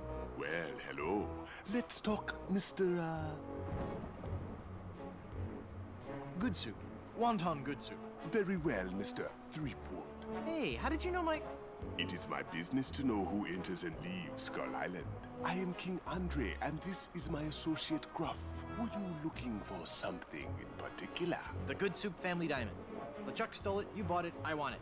Now. Yes. Please? Sir? But we have so much quality merchandise here at the Pirates Club. Our prices get lower every day. Everything a pirate or pirate in trading could possibly want is here for the right price.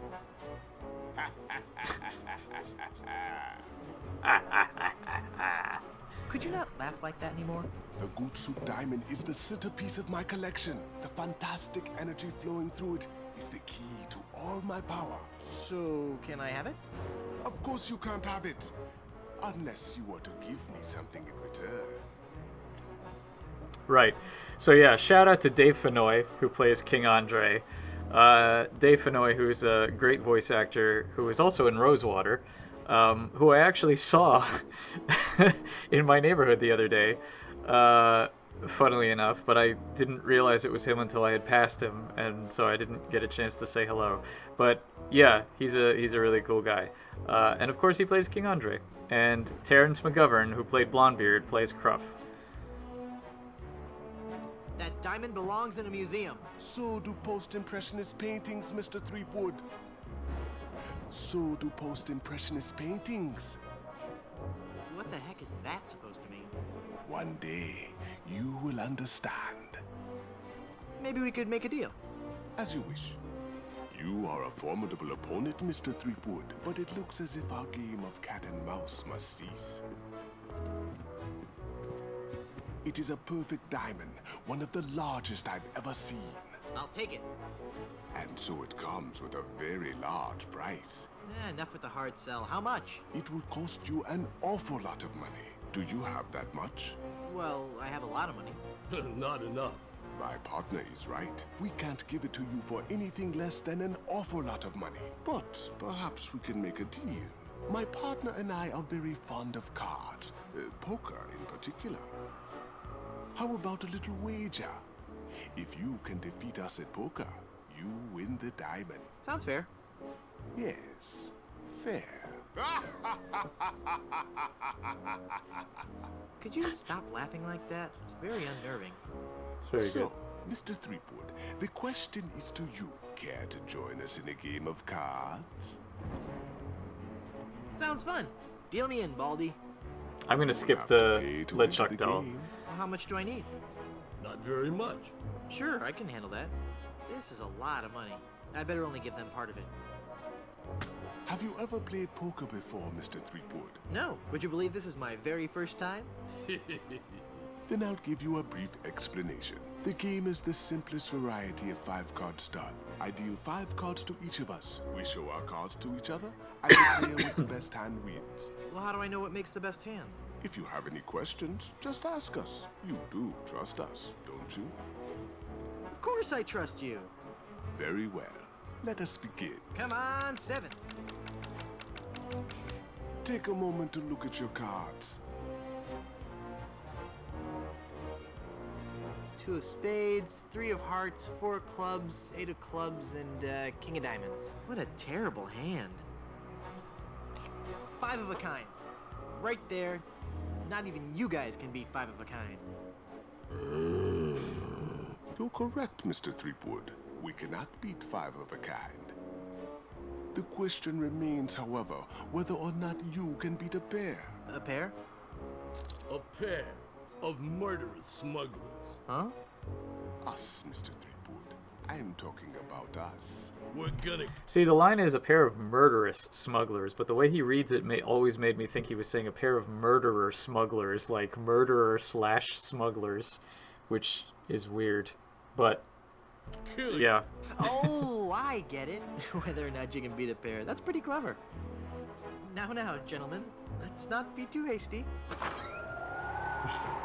There's a delivery man out here with a package. You idiots! You blew out the lights! I got the diamond. Not for long, you little... Hit him, not me, you cretin! Who are you calling a fool? There he goes! Get him! Got what I needed from the smugglers. Good. Let us leave this place of evil. There's just one thing I need to do first. Really? What's that?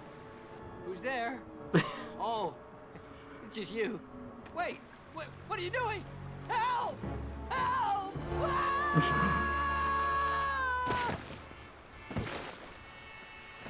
And just like that, Guybrush murders a guy. Wonderful. Good luck on the rest of your adventures, Guybrush. What? You can't mean... I'm afraid so. This work is too dangerous for me. I'm going to find a more stable, secure line of work. I hear there's still an opening for a chef on Scab Island. Well, you'll be sorely missed. I know, but my destiny lies out there, somewhere. Beyond the rolling waves. Farewell, good friend Welshman. Oh, wait. Where'd you say Scab Island was again? East by northeast. You can't miss it. No, thanks a bunch. Ah, whoops. I forgot to tell him that a magnetized pin will only have compass-like properties for a short time. Oh well. Someone else we've just sent to their doom. Okay, so now we've got the diamond.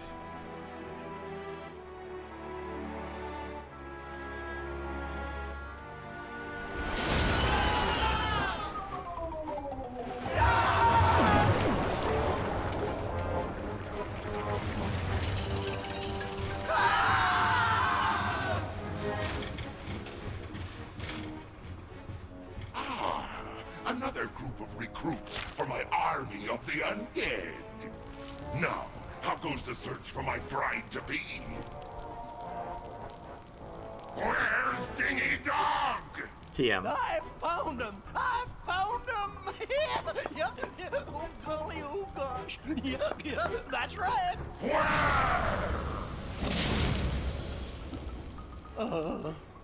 They're on Blood Island, sir. Hit them.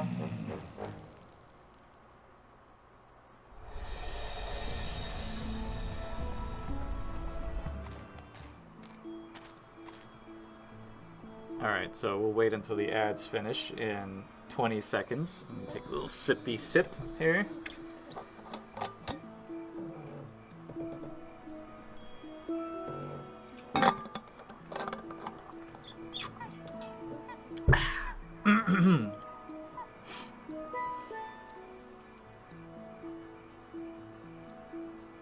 Okay, so, right, so we've got the diamond, we've got the band, easiest combination puzzle there is.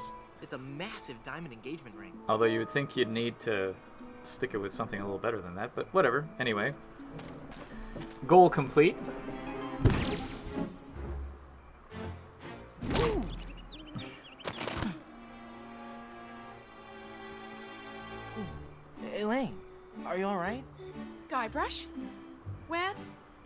are we? You're okay. We're on Blood Island. LeChuck's ring had a terrible curse on it, but I put everything right. You're safe and everything's gonna be fine. Just fine.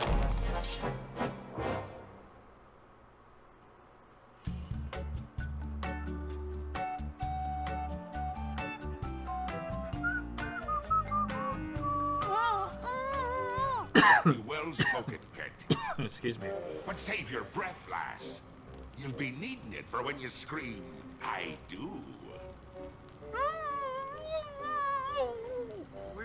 Where are we? Don't you be remembering this place, Freepwood? 'Twas not long ago that I trapped I had an ESPN ad when you said this. Hello, Alice Lollipop. Wait, I can remember. I've seen this place before. In some terrible nightmare. Yeah. No mere nightmare, Guybrush.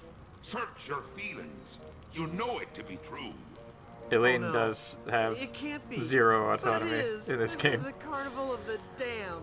Aye, the Carnival of the Damned. You fiend, why have you brought us here? There be two reasons, you pathetic privateer. I be intended to torture and kill ye. And I'll be giving Elaine a treasure. You're wasting your time, LeChuck. Elaine's love can't be bought. Ah, but this be a very special treasure. This be the fabled treasure of Big Whoop. Big Whoop? Aye, the very pirate treasure you were searching for before I caught up with ye. She does, but yeah, Elaine does not exist in this game outside of cutscenes.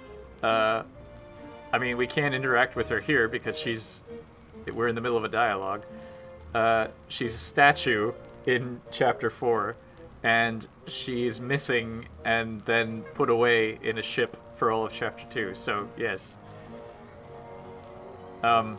Elaine will never marry you. She loves me. She does not. She loves me. Nuh-uh, she loves me. Does not.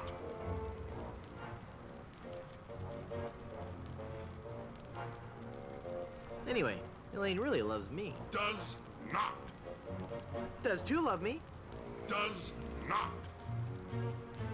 Does 2 Infinity? Does... Ah! Curse you and your diabolical debate skills. Please don't kill me. Why shouldn't I?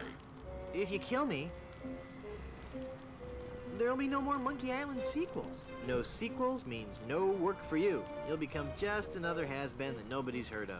Oh, that could never happen to me. I'm LeChuck. Do you know the name Bobbin Threadbare? No. Exactly. That's brutal, but I love it. What's so special about the treasure of Big Whoop? Isn't it just like any other pirate treasure?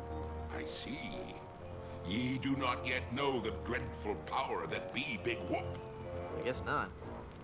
Quake in fear, Threepwood, when I tell thee that Big Whoop be a damned portal to a demon netherworld. Okay. The treasures of Big Whoop be the very gates of hell themselves. Yipe. But how will Big Whoop make Elaine love you? Elaine shall pass through the hoary gates of Big Whoop, just as I once did. Down to the inky blackness of the infernal nether regions. For you see, Big Whoop gives those who pass through it the greatest gift of all. Immortality. But at what cost? Cost? Granted, people may find me a bit unapproachable now. And the smell does take a while to get used to. But it'd be worth everything now that I have the power to make Elaine love me. I've heard enough of your evil stories. Let's get this over with. But there be so many more horrible things I'd be wanting to We're gonna skip over all the exposition and retconning. Sorry. tell you. I'm not listening to you anymore. See, I'm ignoring you.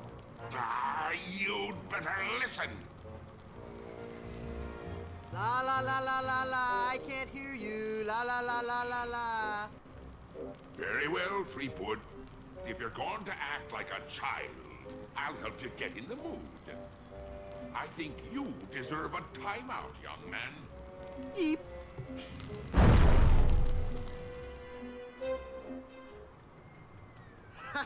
It's not locked. Your plan was flawless, LeChuck, except for one minor detail. That will be your downfall.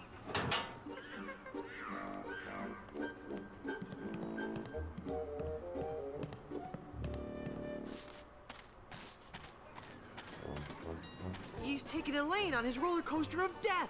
I've got to reach her before she becomes his undead bride. What's happened to me? Head foggy. Can't think. I'm swimming. Must concentrate and rescue Elaine. I've got to save Elaine. But how can I save Elaine when I'm just a little boy? Oh, if only I could think straight. Must clear my mind. Welcome to the Big Whoop Carnival, little guy. Come on over here and meet your old pal Dingy Dog. Oh, for crying out loud. Okay, so as I mentioned before, chapters 5 and 6 are very, very, very closed design. Oscar Villas-Boas, yes, the last act was kind of a letdown, felt rushed. Yeah, these last two chapters are very concise compared to... This was easily the chapter that took me longest to figure out in my first playthrough. It's interesting because they just gave you the solution, which is I need to clear my head. But this is interesting because this is a classic example of a formula that LucasArts really liked using, especially in the Monkey Island games, especially like Monkey Island 2, which is repeating a puzzle that you've already done, just in a different context. Interestingly, the proximity of the puzzles is a lot closer because you literally just did this puzzle in the last chapter, which is making a hangover cure. So you have to take that context saying, I have to clear my head, and realize, oh, right, you made head be clear for Griswold Good Soup, which is the hangover cure. You still have your recipe book, so you have the clue here for making Pirate's hangover cure. Clears foggy heads, which Guybrush isn't hungover. He's not hungover from drinking. He just has a foggy head. So we're like, okay, well now we have to just make the hangover cure. So we need an egg, we need a pepper, and we need hair of the dog that bit you. So we've got Dingy Dog, and we need to make him angry. So we just put... Oh, and here's another example. Last stream, Threep, you were asking if there are any incidents where you have to use push on people, and you do. You have to use it on Dingy Dog. Now that's not very nice, little boy. Come on now, stop hitting your pal Dingy Dog. I'm not gonna warn you again, kid. You better cut that out. Yeah, you're really starting to bug me, kid. All right, that does it. You're going down, little punk. That sound effect. Ow, he bit me. Give me back that hair, kid. You're ruining the suit. So to get the hair, we just have to hit Dingy Dong a whole bunch of times. The pepper is right there. We just take it. And then in probably the most complex, although not that complex, we talk to the rat to learn that meringue is made from egg whites. So we know that that's our egg. So now we have to make a fake pie. I've got a pie pan full of shaving cream. And put the anchor in it, which we have to win. Hey, you can't just have that, kid. All right, let's do this. How can I win one of these fabulous prizes? Well, that's easy, matey. If I can't guess your weight or your age, you get to pick what you want. What's the catch? There's no catch, it's just that easy. Which is interesting because you can't, you have to guess how much you weigh, and you can't win that. You have to just say, can't guess how old I am, and then it's a meta joke that does it. So there's no real challenge here. It's literally just pick the right dialogue option. Betcha I can. A little fearsome buccaneer like yourself must be 7 years old. Ha! Wrong. I just so happen to be 20. Well, do you have any proof for your old pal Dingy Dog? You calling me a liar? You bet I am.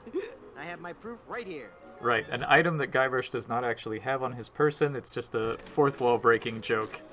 Scum Actors Guild membership card. Guybrush Threepwood, age 20? I suppose you're right. Pick your prize. Give me that anchor. Well, take it away, son. Congratulations. Enjoy your stay here at Big Wolf. Look into your heart. I'm the prize you really want. What? You picked the anchor? It's a really nice anchor, Murray. Sorry. So what happens if we try to put the anchor in these pies? I can't believe... Hey, what do you think you're doing? I just want one of those pies. Yeah? Well, I just want out of this stinking rat head. Life's tough, kid. Cope. Now it's a heavy pie pan full of shaving cream. What are you doing over there? I found this pie, mister. Huh? Oh, yeah, thanks, kid. Shoot it, shoot it. Not right now. Oh, but I want to see the cannon fire. Beat cheeks, half-pint. Look, man, I pay your salary. You want me to tell LeChuck you've got unhappy kids running around here? Okay, you little... Did you just hear something? No. Weird. Maybe it's the acoustics of that smelly giant head. Shut up, kid. I like how the mime just gets grabbed, dragged away. Can't you pepper the pie? I don't know, but too late to check now. I'm a real fucking skull. After all we've been through together. Yoo-hoo, stinky Mr. Rat. Hey, get out of there, you little punk. What are you gonna do about it, vermin boy? This'll teach you.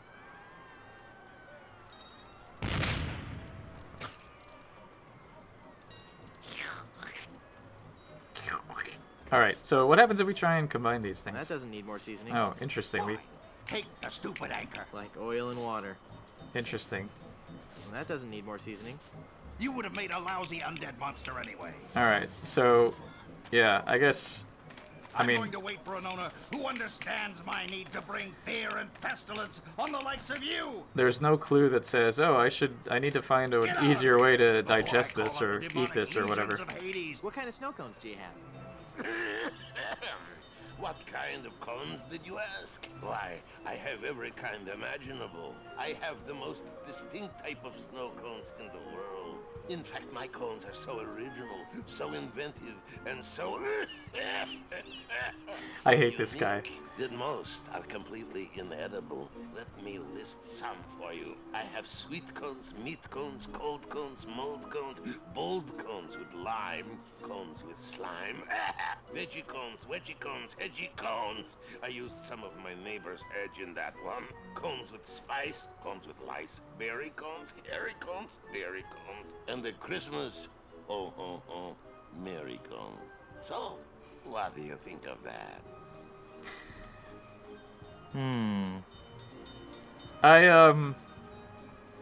I'd like a plain snow cone, please. Okay, kid. I'm not gonna say anything. Bye now. Bye now. All right, let's put this in. That meringue looks tasty. Get up. Peppery, good. As I recall, we can put the bean curdy, put that and the paste, tasty, and get rid of those inventory items. Not that it does anything, but yeah. Ew. The pepper helps, though. Brain freeze.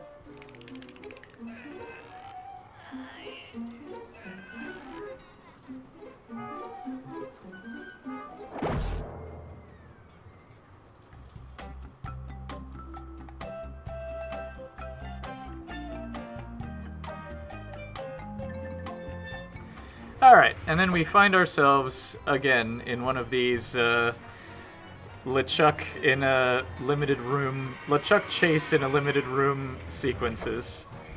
So we need to grab a bunch of inventory items. One from each room. Keg of rum from this room.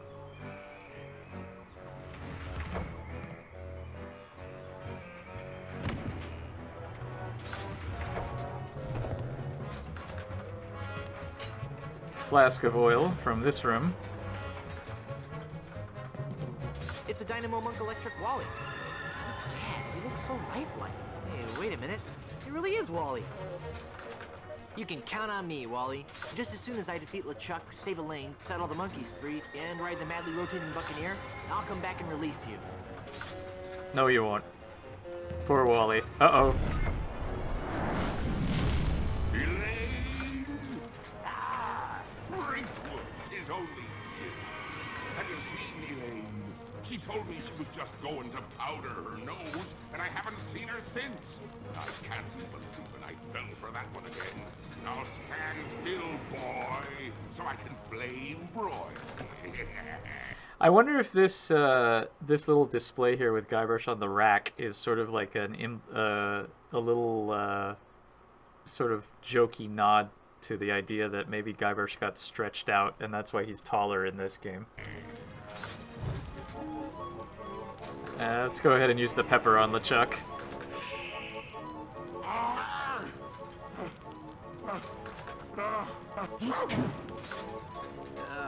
Gesundheit? Bad move.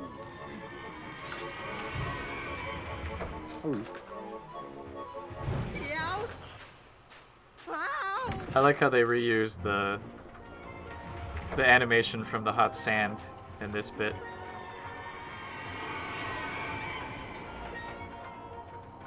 Okay, so again, this is pretty straightforward.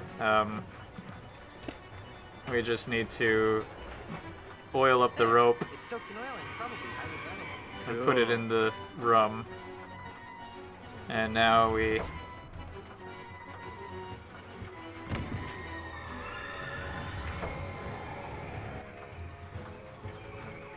He said Youch, not Papa Pichu. You're right, he did. What a missed opportunity.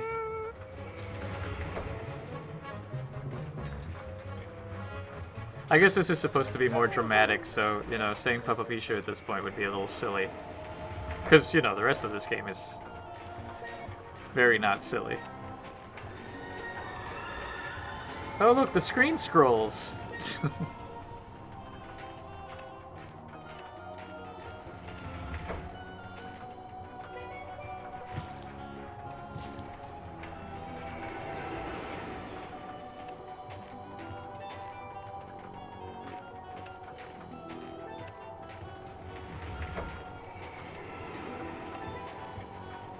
Alright, and here we go. This is it. We have to make LeChuck sneeze onto this rope, which is a pretty self-contained 4-screen puzzle. Ah, you again. If you've ridden me, Coaster, why haven't you been boiled in me molten pool of lava? Elaine must have fiddled with me controls and rerouted the tracks. She'll be the... Which game is the giant snow monkey from? Isn't it this one? This is the only mention of it, as far as I know. death of me yet. I mean, again. Ah! Curses if I can't help but love the little woman. Eat flaming death, Straightwood.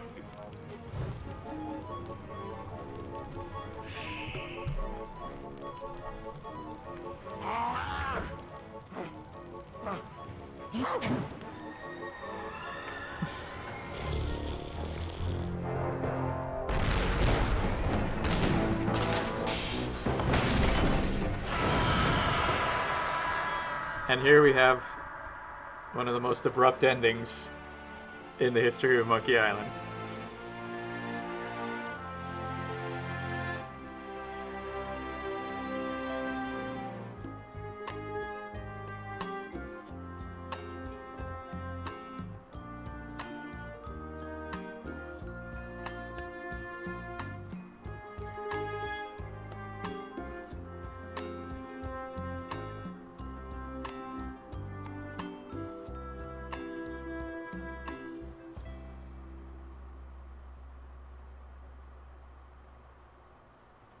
Run, mortal, but do not forget your arch nemesis Murray. Mark my words, I shall return to haunt you. Do you hear me? I shall return.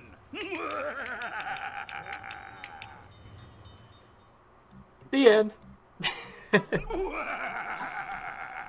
That was another sound in my sound pack. This is so unfair. That one too, actually.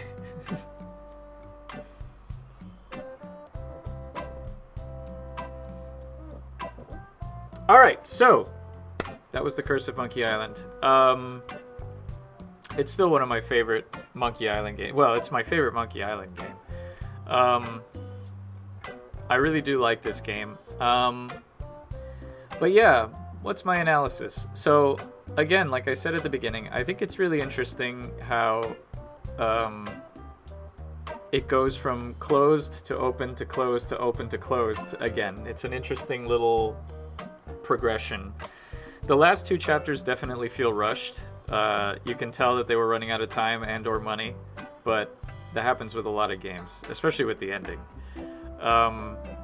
So, you know, I can't speak to how they could have possibly fixed that aside from have more time and have more money, but, you know, whatever. But it's also interesting to compare Chapter 2 and Chapter 4, which are the two big open chapters. Chapter 4 is definitely a lot less complex than Chapter 2, which is also interesting if you look at it from the point of view of, like, how many players do you actually expect to finish the game, right? I think the conventional... why is Lemonhead there? From his point of view, Guybrush's sole action was to give his god the runs. I don't know, because he knew him from before. He had met him on Monkey Island. He was one of his friends. I don't know. It's pretty sad attendance. Wally wasn't even at their wedding, which is pretty sad if you think about it. So anyway, yeah, I think a lot of times people think, oh, you know, adventure games, they start off easy and they ramp up their difficulty. But with this game, it's not necessarily true.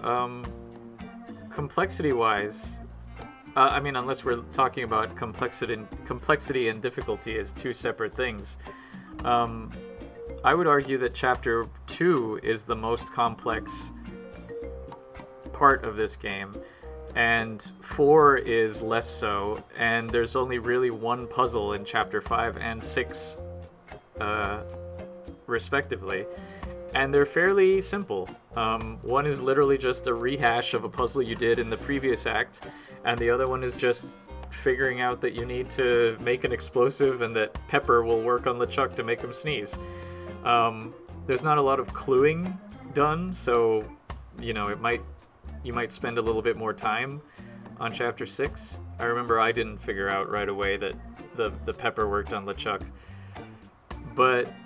yeah, so yeah, because I mean, we went over in part 1 just how complex the puzzle chains in Chapter 2 were, and yeah, in Chapter 4 there's also 3 puzzle chains, but as we saw, the first one, which is getting the volcano to erupt to get the lotion, is pretty quick and easy, and there's a lot of overlap between the other 2 puzzle chains to get the diamond ring and the wedding band, to the point where it's pretty possible to get them really, like, close to each other, which is like having those cutscenes play one right after the other is kind of weird pacing-wise, because it goes from like, oh, we don't know where they are, find them, and then, oh, we know where they are, and then all of a sudden, oh, one screen later, they arrived.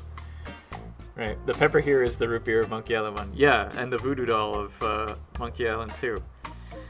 So yeah, this has been This oh. carnival is great, Dad. It sure is, son.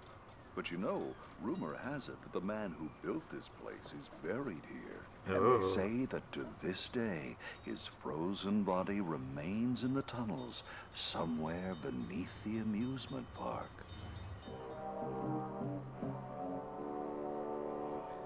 Nice setup for the sequel. And the game just quits out, as they used to do in the old days. Alright, so that was my analysis of The Curse of Monkey Island. I learned a lot. I hope you all did too.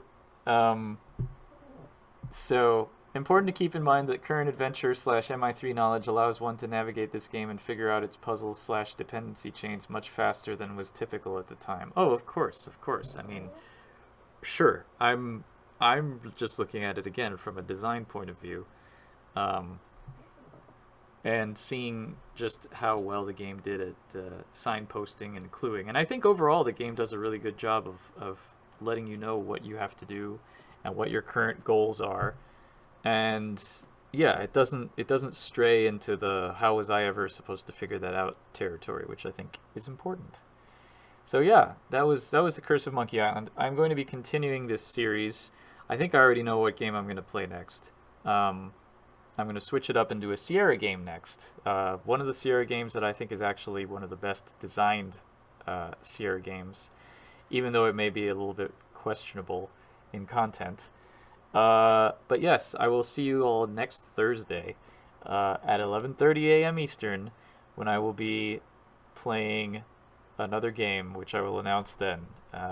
So yes, thank you all for joining me. I will be putting up, it's going to take a lot of effort and work to edit this VOD out of like the 5 or 6 different pieces that it's going to be in from all of the disconnects. But I will edit this VOD and put it up on YouTube so you can watch it again. So yeah, thank you all for joining me. I will see you next time. Bye.